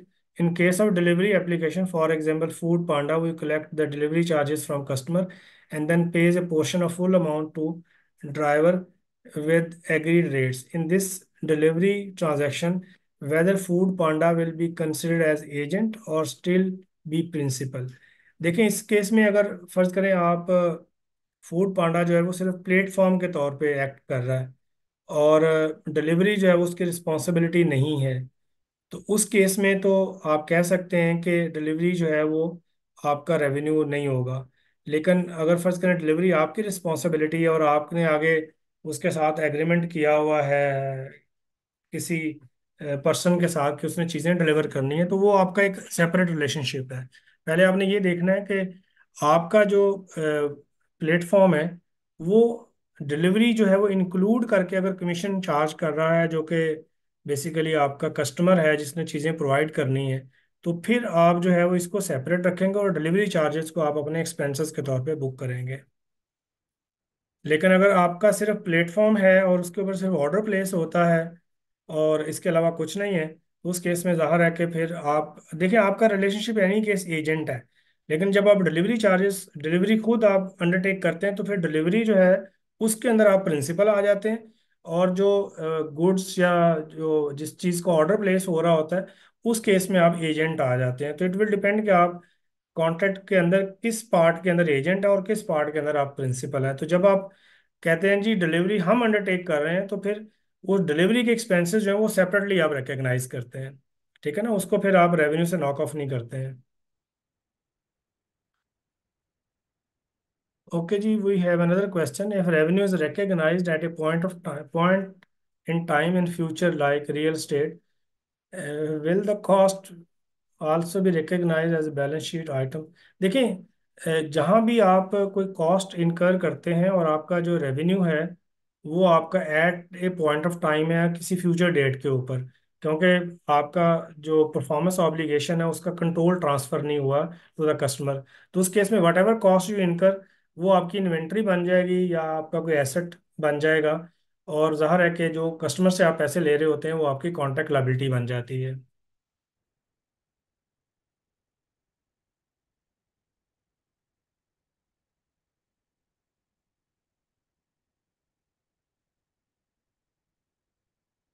Okay, ji, another question. We are selling the goods to customer A, and at the same time, we are receiving goods from customer A, and we have the single contract with customer A. Can we net off our revenue with customer? नहीं, ऐसे नहीं होता है। देखें, जो आप goods transfer कर रहे हैं वो डिस्टिंक्ट है और जो गुड्स आप रिसीव कर रहे हैं वो अलहदा है। तो उस केस में रेवेन्यू जो होगा वो आपने जो गुड्स ट्रांसफर की होंगी उनका होगा, और जो आपने गुड्स रिसीव की होंगी ज़ाहिर है कि वो सेपरेटली आप एसेट के तौर पे रिकग्नाइज करेंगे, नॉक ऑफ नहीं कर सकते हैं आप। ओके जी, शुड भी another question we have. If we build an asset for customer, for example, software solution, do we need to capitalize all costs incurred and charge it to P&L on revenue recognition pattern? देखें, अगर आप कोई software develop कर रहे हैं तो पहले हमने ये देखना है कि वो सॉफ्टवेयर अंडर IS-38 हम डेवलप कर रहे हैं या वो इन्वेंट्री अंडर IS-2 है। तो फिर जाहिर है कि वो जो कॉस्ट है वो हमने अकॉर्डिंगली या तो IS-38 के under according to the requirements of IS-38 cost का पार्ट बनानी है, या इन्वेंट्री का पार्ट हमने बनानी है अंडर IS-2। तो जो IS-2 में अलाउड है इन्वेंट्री के लिए और जो IS-38 में अलाउड है इंटेंजिबल एसेट के लिए, उसी को हमने फॉलो करना है। और ज़ाहिर है इसमें IS-38 भी सर्टन रिस्ट्रिक्शन लगाता है, IS-2 भी सर्टन रिस्ट्रिक्शन लगाता है। और नॉर्मली जो आप इंटेंजिबल एसेट डेवलप करते हैं और उसके राइट्स आप सेल करते हैं ना, तो उस केस में तो फिर नॉर्मली जो आपका ओके, अगर आप देखें, अगर आप कस्टमर के लिए भी सॉफ्टवेयर डेवलप कर रहे हैं ना, उस केस में भी आपका IS-2 तो एप्लीकेबल होना ही है, क्योंकि वो आपकी एक तरह की इन्वेंट्री होगी और आपने उसको सेल आउट करना है और उसके अगेंस्ट आपने रेवेन्यू रिसीव करना है। ठीक है ना। तो जाहिर है कि वो अगर अगर आप फुल राइट्स के साथ वो सॉफ्टवेयर ट्रांसफर करेंगे तो उस केस में उसके ऊपर IS-2 एप्लीकेबल होगा। और अगर आप कोई सॉफ्टवेयर डेवलप करके उसके राइट्स ट्रांसफर करेंगे यूज़ के, तो वो जो एसेट होगा उसके ऊपर IS-38 एप्लीकेबल होगा। ठीक है ना। तो इन दोनों में से कोई एक जरूर आएगा, ये नहीं हो सकता कि आप जो है वो सिर्फ IFRS 15 को फॉलो करेंगे। ऐसे पॉसिबल नहीं है। या तो वो पहले इन्वेंट्री बनेगी और जैसे ही आप उसका कंट्रोल ट्रांसफर करेंगे तो वो कॉस्ट ऑफ सेल में चली जाएगी, और उसका जो रिसीट आपको आ रही होगी उसको आप रेवेन्यू रिकग्नाइज कर लेंगे। या वो IS-38 का एसेट होगा, उसके आप राइट्स दे रहे होंगे, तो आगे जाके हम देखते हैं कि जब किसी इनटेंजिबल एसेट के आप राइट्स देते हैं, तो फिर आप उसका रेवेन्यू जो होता है वो सम टाइम एक पर्टिकुलर पॉइंट ऑफ टाइम पे भी रिकग्नाइज होता है, depending upon the nature of the use. और सम टाइम जो होता है वो ओवर द कॉन्ट्रैक्ट टर्म जो होता है वो आप रेवेन्यू रिकग्नाइज करते हैं। तो उसको हम आगे जाके, हमारे पास स्लाइड भी है, उसको हम डिस्कस भी करते हैं। जी, if is it clear Abu Bakar Liaquat, if it's clear तो हम आगे मूव करते हैं। ओके जी, I think we have another question. If we have a contract with the customer during the year, that is 1st July for next 15 years, do we need to apply the concept of revenue straight line? I don't think so कि revenue जो है वो कोई straight line basis की, IFRS 15 को straight line basis की बात करता है। That will depend on the nature of the performance obligation which we undertake under the contract. अगर तो फर्ज करें कोई सर्विसेज है जो आपने सिमिलर नेचर की हैं, और वो आपने ओवर द टाइम प्रोवाइड करनी है 15 सालों के ऊपर, तो ज़ाहिर है वो तो स्ट्रेट लाइन बेसिस पे उनका पैटर्न हो सकता है। लेकिन अगर फर्ज करें कोई गुड्स हैं जो कि किसी पर्टिकुलर पॉइंट ऑफ टाइम पे कस्टमर को ट्रांसफ़र होनी है और उसका कंट्रोल ट्रांसफ़र होना है, या फर्ज करें कोई वेबसाइट के राइट्स हैं जो आपने दे दिए हैं, और वो कोई ऐसी वेबसाइट है जिसमें मटेरियल की कोई अपडेट नहीं आनी है, बस जो आपने अवेलेबल कर दिया है वही आपने उसने यूज़ करना है, तो वो ज़ाहिर है कि उस केस में सिर्फ आपने उस वेबसाइट को आप जो है ना वो रखना है, अलाइव रखना है। तो उस केस में हो सकता है कि आप एनुअल बेसिस पे रेवेन्यू रिकग्नाइज कर लें उसका, ठीक है ना। लेकिन जो अंडरलाइन गुड्स या सर्विसेज होती है ना, वो डिटर्मन करती हैं कि आपने रेवेन्यू जो है उसका पैटर्न क्या रखे, किस पैटर्न पे आपने रेवेन्यू को रिकग्नाइज करना है। इट डजेंट मीन कि कॉन्ट्रैक्ट जो है वो अगर 1 साल से जायद का है तो हम उसको स्ट्रेट लाइन बेसिस पे रिकग्नाइज करेंगे, ऐसे नहीं है। क्योंकि आपने अंडरलाइन गुड्स या सर्विसेज का जो कंट्रोल है वो आपने डिटर्मन करना है कि वो ओवर द टाइम ट्रांसफर हो रहा है या at the point of time transfer हो रहा है।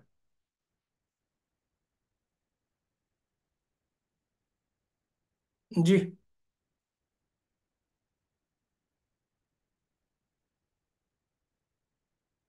ओके जी, देन वी मूव फॉरवर्ड।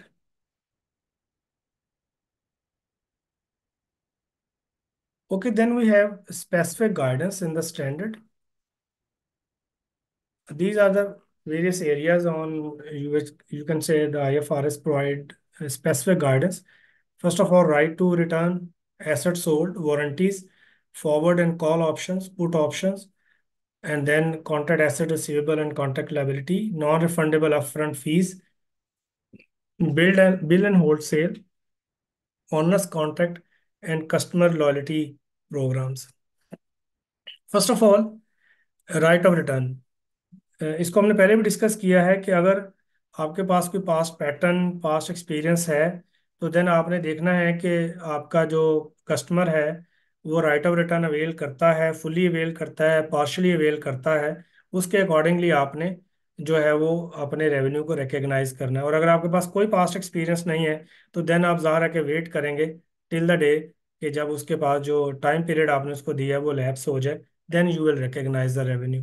तो नॉर्मली चूंकि गुड्स आप डिलीवर कर देते हैं, और उसके बाद आपके पास अगर कोई पास्ट एक्सपीरियंस नहीं है, तो देन फिर आप राइट टू रिकवर एसेट को डेबिट कर लेते हैं और इन्वेंट्री को क्रेडिट कर लेते हैं। दूसरे केस में ये होता है कि फिर आप अगर कस्टमर के पास राइट ऑफ रिटर्न है बट आपका पास्ट एक्सपीरियंस आपको बता रहा है कि जो है वो customer right of return avail नहीं करेगा या पार्शली अवेल करेगा, तो देन कुछ अमाउंट फिर आप रेवेन्यू के तौर पे रिकग्नाइज कर लेते हैं।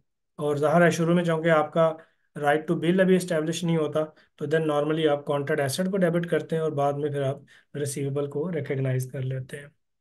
देन आपके पास वारंटीज़ हैं। प्रीवियसली वारंटीज सारी जो थी वो IS-37 में कवर्ड थी। अब जो वारंटीज़ हैं, आप कह लें कि मोस्टली जो वारंटीज़ हैं अब वो IFRS 15 का पार्ट बन गई हैं। Assess the nature of the warranty, does the customer has the option to purchase the warranty, यानी अगर आपने कस्टमर को ऑप्शन दी हुई है कि वो वारंटी परचेज कर ले, तो then it will always be a separate performance obligation. Does the warranty provides a service in addition to service already provided, यानी जो वारंटी में सर्विसेज कवर्ड है वो in addition to the services है जो आपके मेन कॉन्ट्रैक्ट में covered है, तो उस केस में भी ये सेपरेट परफॉर्मेंस ऑब्लिगेशन होगी। और अगर इन दोनों क्वेश्चंस का आंसर नो में आता है तो then it will be a provision under IS 37. Then there are certain indicators as well. If the warranty is required by law, then it's not a separate performance obligation. More lengthy the warranty period, more likely that it will be a separate performance obligation. The task required to provide assurance that the product complies agreed specification is not a separate performance obligation. यानी अगर आपने कोई obligation undertake की है जी कि हमारा जो plant है वो एक certain level of let's say performance achieve करेगा, और अगर नहीं करेगा तो आप सर्टन कंपनसेशन देंगे, तो ऐसी जो होती हैं वो अभी भी IS 37 में जाएंगी, वो फिर IFRS 15 में आइडेंटिफाई नहीं होंगे। ओके जी, this is very important area, और this has change the accounting treatment materially. तो इसमें अगर आपको कंफ्यूजन है तो प्लीज़ आप बता दें।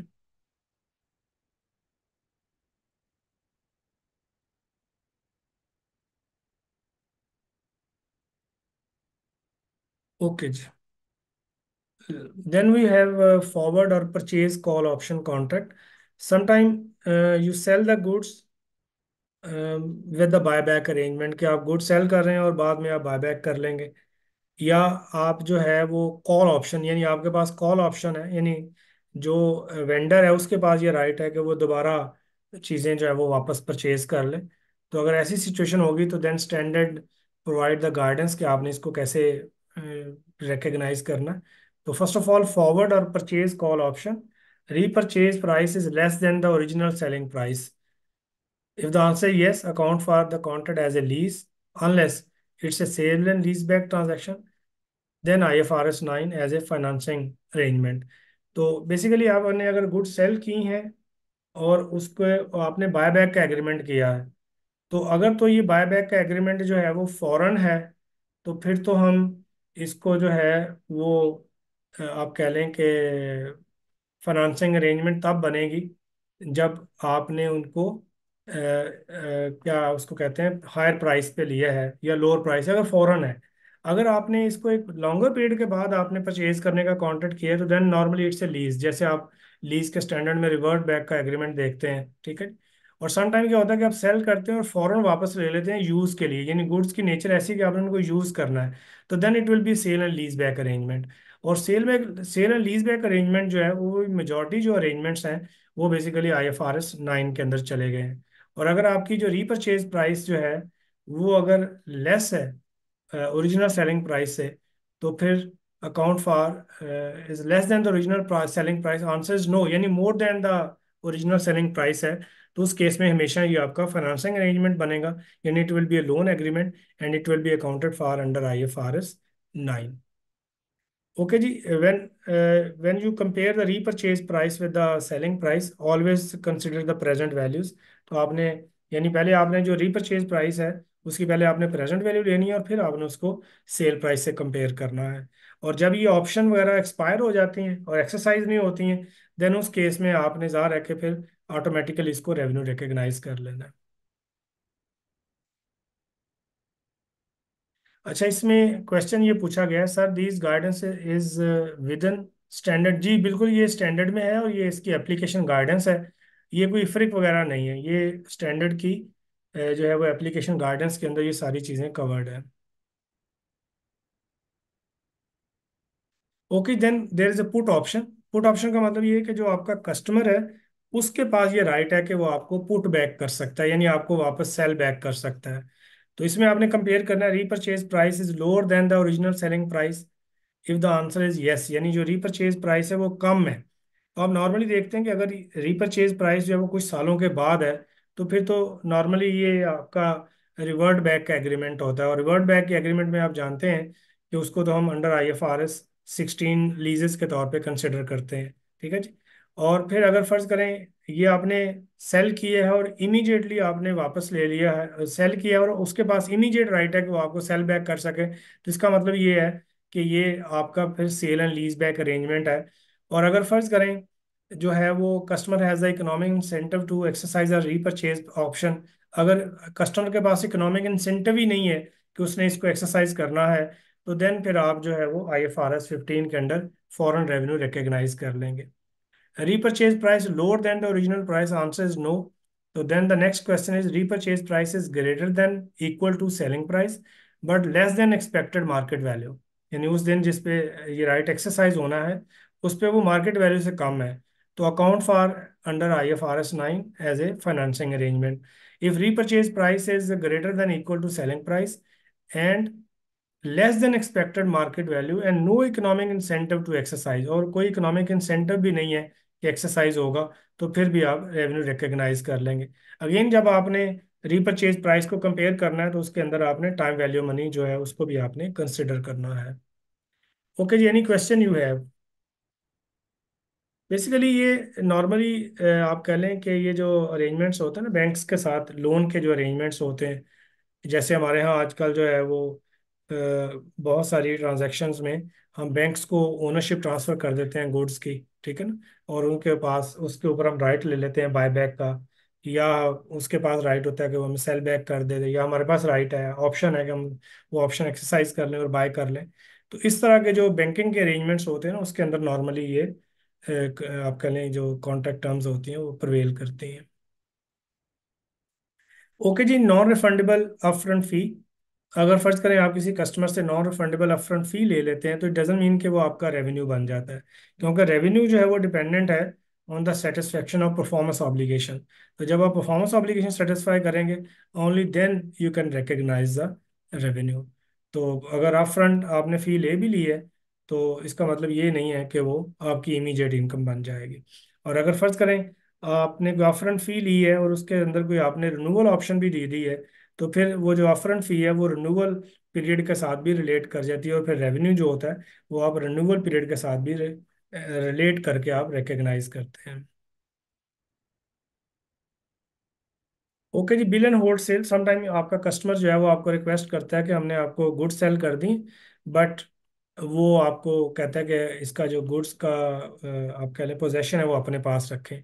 तो whether we can recognise the revenue और नॉट, तो इसमें हम देखेंगे कि कंट्रोल ट्रांसफर तब होता है जब सब्सटेंटिव रीजन फॉर होल्डिंग हो, गुड्स सेपरेटली आइडेंटिफाइड हो, goods ready for physical delivery हो, the entity can not use और सेल, तो then you can recognise the revenue. ठीक है जी, और अगर कंट्रोल ट्रांसफर नहीं हुआ तो उस केस में ज़ाहिर है कि फिर आप रेवेन्यू रिकग्नाइज नहीं करेंगे। एंड देन जैसे थोड़ी देर पहले क्वेश्चन भी आया था लाइसेंसेस का, तो पहले आपने ये देखना है कि जो लाइसेंस है वो आपका बाकी सर्विसेज से डिस्टिंक्ट है, यानी जो आप राइट दे रहे हैं किसी सॉफ्टवेयर का, किसी वेबसाइट का, वो आपकी बाकी सर्विसेज से अलहदा है। If the answer is no, तो फिर तो आप क्या करेंगे कि आप बाकी सर्विसेज के साथ मिला के ही उस लाइसेंस का रेवेन्यू रिकग्नाइज करेंगे। जैसे शुरू में भी हमने बात की थी कि अगर आपने कोई लाइसेंस दे दिया है बट उसके साथ आपने कस्टमाइजेशन की सर्विसेज भी देनी है, तो देन ज़ाहिर है वो पार्ट एंड पार्सल बन जाता है, और उस केस में फिर आप रेवेन्यू जो है वो बाकी सर्विसेज के साथ मिला के रिकग्नाइज करते हैं। ठीक है जी, और अगर आप कहते हैं कि डिस्टिंक्ट है, तो फिर आपने ऑन ट्रांसफ़र ये देखना है कि जो राइट आप दे रहे हैं जिस कंडीशन में आज है उसी कंडीशन में आप उसको देंगे, और उसके बाद आपकी जो है वो कोई लाइबिलिटी नहीं है, या आपकी कोई और फर्ज करें ऑब्लिगेशन नहीं है। As it exist at the point of time, जैसा है जहाँ है की बुनियाद पे सेल कर रहे हैं, इफ द आंसर यस, तो देन रेवेन्यू जो है वो at the point of transfer आप रिकग्नाइज कर लेंगे। देन आप कहते हैं as it exist throughout the life, यानी आपने उसके अंदर जो है वो सर्टन एडिशंस करनी है, सर्टन बाकी अमेंडमेंट्स करनी है, और वो भी करंट कस्टमर को अवेलेबल होगा, तो देन उस केस में जो रेवेन्यू होगा वो फिर आप ओवर द टाइम जो है उसको रिकग्नाइज करेंगे। एंड देन ऑनर्स कॉन्ट्रैक्ट्स जो हैं previously they were also covered under IS 11 and some part was also covered under IS 18, लेकिन अब जहाँ भी ऑनर्स कॉन्ट्रैक्ट की बात आएगी तो उसमें जो IS 37 है वो एप्लीकेबल होगा, और IFRS 15 जो है वो साइलेंट है ऑनर्स कॉन्ट्रैक्ट के ऊपर, अनलाइक IS 11 एंड IS 18। अब जो ऑनर्स कॉन्ट्रैक्ट्स हैं those will be accounted for under IS 37, no requirement exist under IFRS 15। Then शुरू में हमने मटेरियल राइट की बात की थी। समटाइम जो मटेरियल राइट जो है वो आपकी अपनी गुड्स के अलावा भी आप दे देते हैं, और समटाइम वो कूपन्स और लॉयल्टी कार्ड की शक्ल में भी आ जाता है। तो अगर ऐसी सिचुएशन हो कि आपने अपने कस्टमर को कोई लॉयल्टी प्रोग्राम दे दिया, आपको कूपन्स दे दिए हैं, तो देन उस केस में आप उन कूपन्स को कैसे अकाउंट फॉर करेंगे या लॉयल्टी कार्ड्स को कैसे अकाउंट फॉर करेंगे। तो first of all, change in incentive afterwards, यानी अगर बाद में आपको इंसेंटिव चेंज कर देंगे तो that will become a separate new performance obligation. Then it's very important कि ये जो आपने लॉयल्टी पॉइंट्स दिए हैं, ये आपकी गुड्स के अगेंस्ट रिडीम होने हैं या किसी थर्ड पार्टी के गुड्स के अगेंस्ट रिडीम होने हैं, या आपने ऑप्शन दे दी है कि बेशक वो आपके गुड्स के अगेंस्ट जो है वो या सर्विसेज के अगेंस्ट रिडीम हो जाए, या किसी थर्ड पार्टी की गुड्स या सर्विसेज के अगेंस्ट रिडीम हो जाए। तो points redeemed by issuer, if the answer yes, then solely by the issuer, यानी जो वेंडर है जिसने ये पॉइंट्स दिए हैं उसी के गुड्स के अगेंस्ट अगर ये सेटल होने, the points to be redeemed is a separate performance obligation. यानी फिर आपने ये जो कूपन्स दे दिए हैं, ये जो आपने लॉयल्टी कार्ड्स में पॉइंट्स दे दिए हैं, उसके अगेंस्ट रेवेन्यू आपने अभी रिसीव कर लिया है। तो वो जो रेवेन्यू आपने रिसीव किया होगा, उसको according to the expected pattern और expected points to be redeemed, उतनी अमाउंट जो होती है वो फिर आप उठा के कॉन्ट्रैक्ट लायबिलिटी में ले जाते हैं, और बाकी अमाउंट जो होती है उसको आप रेवेन्यू के तौर पे रिकग्नाइज कर लेते हैं।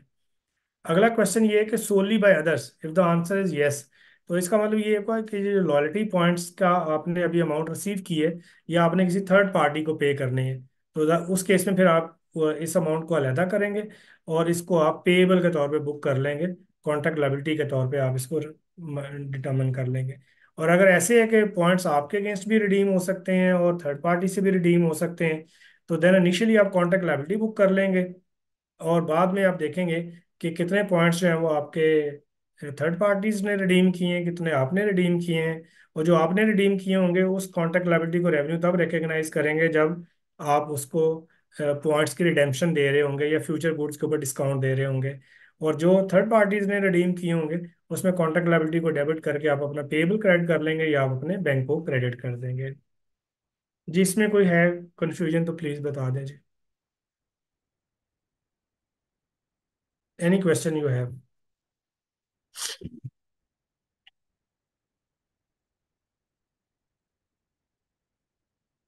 ओके जी।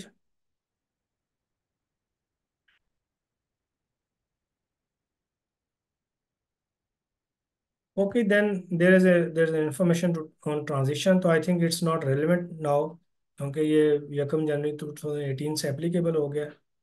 उसके बाद जो है वो प्रेजेंटेशन एंड डिस्क्लोजर्स है, तो ये हम आपको स्लाइड्स प्रोवाइड कर देंगे, इसमें से आप देख लीजिएगा।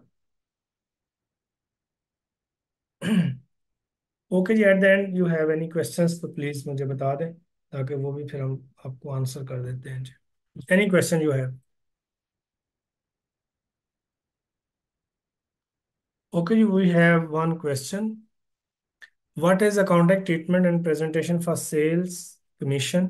Is it to be deducted from revenue and transaction price or to be recognized as selling expense in sales and marketing expense? अच्छा, ये इन्होंने पूछा कि जो कमीशन है वो हम डायरेक्ट रेवेन्यू से लेस करें या उसको हम सेलिंग एंड मार्केटिंग एक्सपेंस के तौर पे रिकग्नाइज करें। जो सेल्स कमीशन है ना, जो डायरेक्टली सेल्स से रिलेट करती हैं, पहली बात तो ये कि इसको हम नॉक ऑफ तो नहीं कर सकते कि हम रेवेन्यू से इसको लेस कर दें, ठीक है ना। तो रेवेन्यू तो ग्रॉस ही बुक होगा, और ये जो सेल्स कमीशन है, ये चूंकि डायरेक्ट कॉस्ट है सेल्स को करने के लिए, तो एडवाइजेबल तो यही है कि ये रेवेन्यू में से लेस हो जाए, यानी ग्रॉस रेवेन्यू बुक हो, उसमें से सेल्स कमीशन को आप बीच में से लेस कर सकते हैं, ठीक है ना। तो अगर ये डायरेक्टली रिलेट कर रही हैं सेल्स के साथ तो, लेकिन नॉक ऑफ नहीं होंगी अलहदा से, क्योंकि कॉन्ट्रैक्ट जो है ना वो कस्टमर के साथ अलहदा होता है, और जो सेल्स कमीशन होती हैं वो आपकी अलहदा होती हैं। तो इसको आप रिकग्नाइज कर सकते हैं, डायरेक्ट आप सेल्स से रेवेन्यू को नॉक ऑफ तो नहीं, बट नेट कर सकते हैं अगर आप पॉलिसी के तौर पे इसको बना लें तो।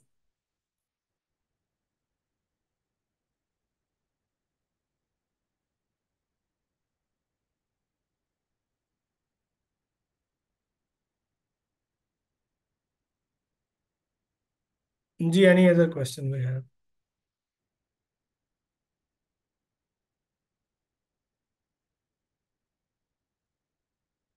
ओके जी, question we have, if we have a contract with customer during the year that is 1st July for next 15 years। अच्छा, इसके बाद आई थिंक कोई क्वेश्चन आया है। The power purchase agreement says the revenue shall be booked on net electricity output method, but auxiliary consumption is not deducted from the revenue during non-generation। थोड़ा सा explain कर दें आगा मोहम्मद जुनेद साहब, मैं इस पॉइंट को समझ नहीं सका।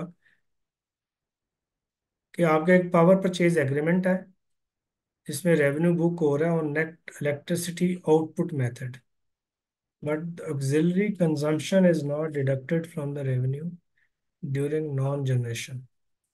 आई थिंक कोई कैपेसिटी पेमेंट्स की आप बात कर रहे हैं। अच्छा, ये बार बार क्वेश्चन आ रहा है कि हम कमीशन जो है उसको नॉक ऑफ कर सकते हैं कि नहीं कर सकते, नेट ऑफ नहीं कर सकते। देखिए पता क्या है, जो कस्टमर के साथ आपका है ना अमाउंट, रेवेन्यू जो है, वो आपका बेसिकली कस्टमर ने आपको पेमेंट करनी है, और वो आपकी सेल इनवॉइस बनती है। फिर आपने कमीशन एजेंट को कमीशन देनी है, ठीक है ना। तो जो रेवेन्यू होगा ना वो ग्रॉस बुक होगा, लेकिन उसके नीचे आप इसको नॉक ऑफ कर सकते हैं फाइनेंशियल स्टेटमेंट्स के अंदर, बट ये बुक अलहदा से होगा। जुनेद साहब, आगा जुनेद साहब, मैं आपका क्वेश्चन नहीं समझ सका, सॉरी। अगर आप इसको एलेबोरेट कर दें तो देन मैं आंसर इसका देने की कोशिश करता हूँ।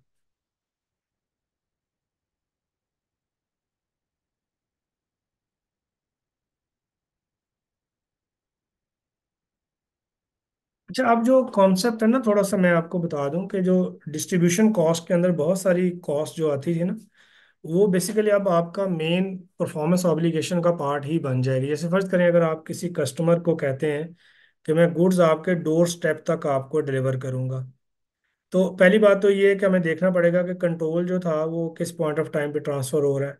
अगर कंट्रोल जो है वो कस्टमर के डोर स्टेप पे जाके ट्रांसफ़र होना है, तो इसका मतलब ये हुआ कि ट्रांसपोर्टेशन जो है वो आपकी परफॉर्मेंस ऑब्लिगेशन है।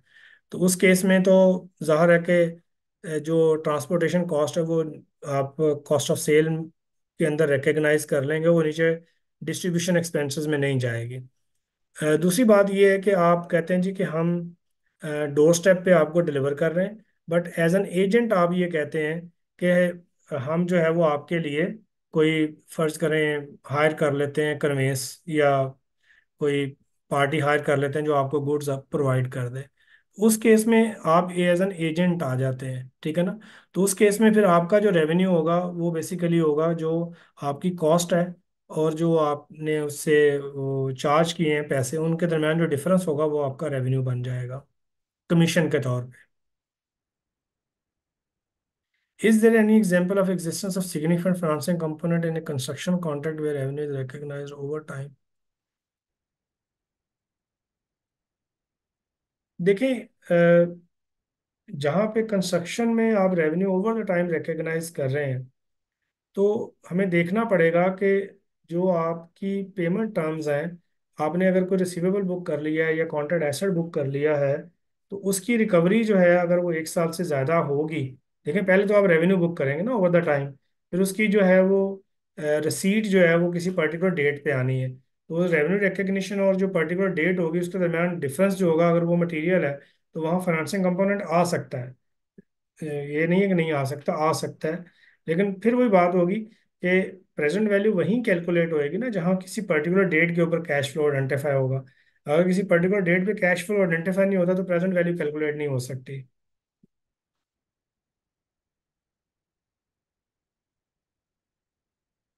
जी, एनी अदर क्वेश्चन जी?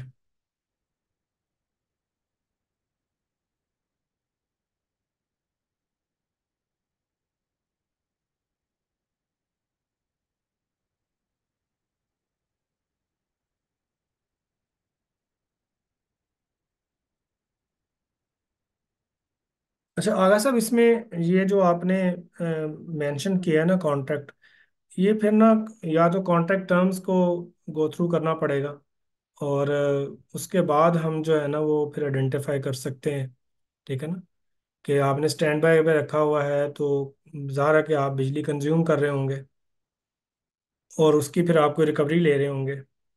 तो चूंकि कॉन्ट्रैक्ट मेरे सामने नहीं है, तो क्योंकि बहुत सारी चीज़ें जो है ना वो कॉन्ट्रैक्ट पढ़ के समझ आती हैं कि कॉन्ट्रैक्ट जो है वो उसके अंदर कैसे चीज़ों को लिया गया है।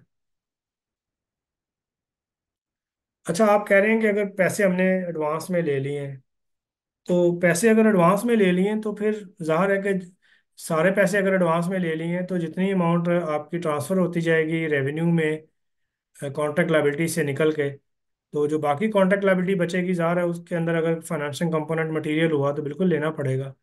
और इसमें तभी होगा ना, बेसिकली प्रॉब्लम ये आनी है कि आप ना जब revenue over the time recognise करेंगे ना, तो वो किसी ना किसी बेसिस पे होगा। और एडवांस में मेरा नहीं ख्याल, शायद पॉसिबल नहीं होगा कि आप डिटर्मिन कर सकेंगे आप जो माइलस्टोन अचीव करेंगे वो किस डेट पे अचीव करेंगे। तो वहाँ आपके लिए बड़ा मुश्किल हो जाएगा कि आप किसी पर्टिकुलर डेट को आइडेंटिफाई करें कि इस माइलस्टोन पे जाके या इस पर्टिकुलर डेट पे हम ये माइलस्टोन अचीव कर लेंगे, हमारा इतना कॉन्ट्रैक्ट लायबिलिटी रेवेन्यू में कन्वर्ट हो जाएगी, इस माइलस्टोन पे इतनी कॉन्ट्रैक्ट लायबिलिटी रेवेन्यू में कन्वर्ट हो जाएगी। तो मेरा ख्याल है ज़रा मुश्किल होगा आपके लिए इसके अंदर फाइनेंसिंग कंपोनेंट को कैलकुलेट करना, अनटिल अनलेस के आपके पास कोई बड़ा स्पेसिफाइड किस्म का पैटर्न हो जिससे आइडेंटिफाई हो जाए कि आपने कौन सा माइलस्टोन किस डेट पे अचीव करना है। तो ज़रा उतनी कॉन्ट्रैक्ट लायबिलिटी से अमाउंट निकल के रेवेन्यू में जा रही होगी, बाकी कॉन्ट्रैक्ट लायबिलिटी जो होगी वो एक फ्यूचर डेट के ऊपर रेवेन्यू में जा रही होगी, तो वहाँ तो शायद आपके पास स्पेसिफिक डेट्स होंगी और वहाँ पे आप प्रेजेंट वैल्यू कैलकुलेट भी कर सकते होंगे। लेकिन ये मुश्किल एक्सरसाइज होगी, इतनी आसान नहीं होगी।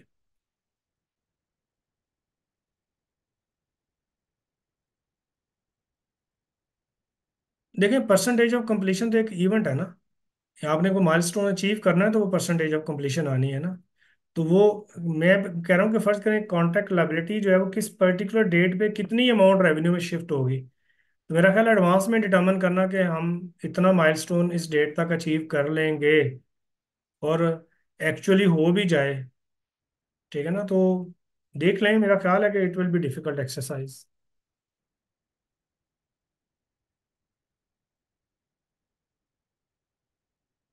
ओके जी, तकरीबन हम अपने टाइम से जो है वो कोई आधा घंटा आगे निकल गए हैं। कोई और क्वेश्चन है तो प्लीज़ बता दें। जी, ये हम जो है वो शेयर कर देंगे जी इनके साथ, आईकैप के साथ, तो फिर आप इनसे ले लीजिएगा जी। स्लाइड्स मिल जाएंगी जी आपको। ओके जी, मेरा ख्याल है कि अब कोई क्वेश्चन नहीं है। बहुत शुक्रिया, थैंक यू। अल्लाह हाफिज़।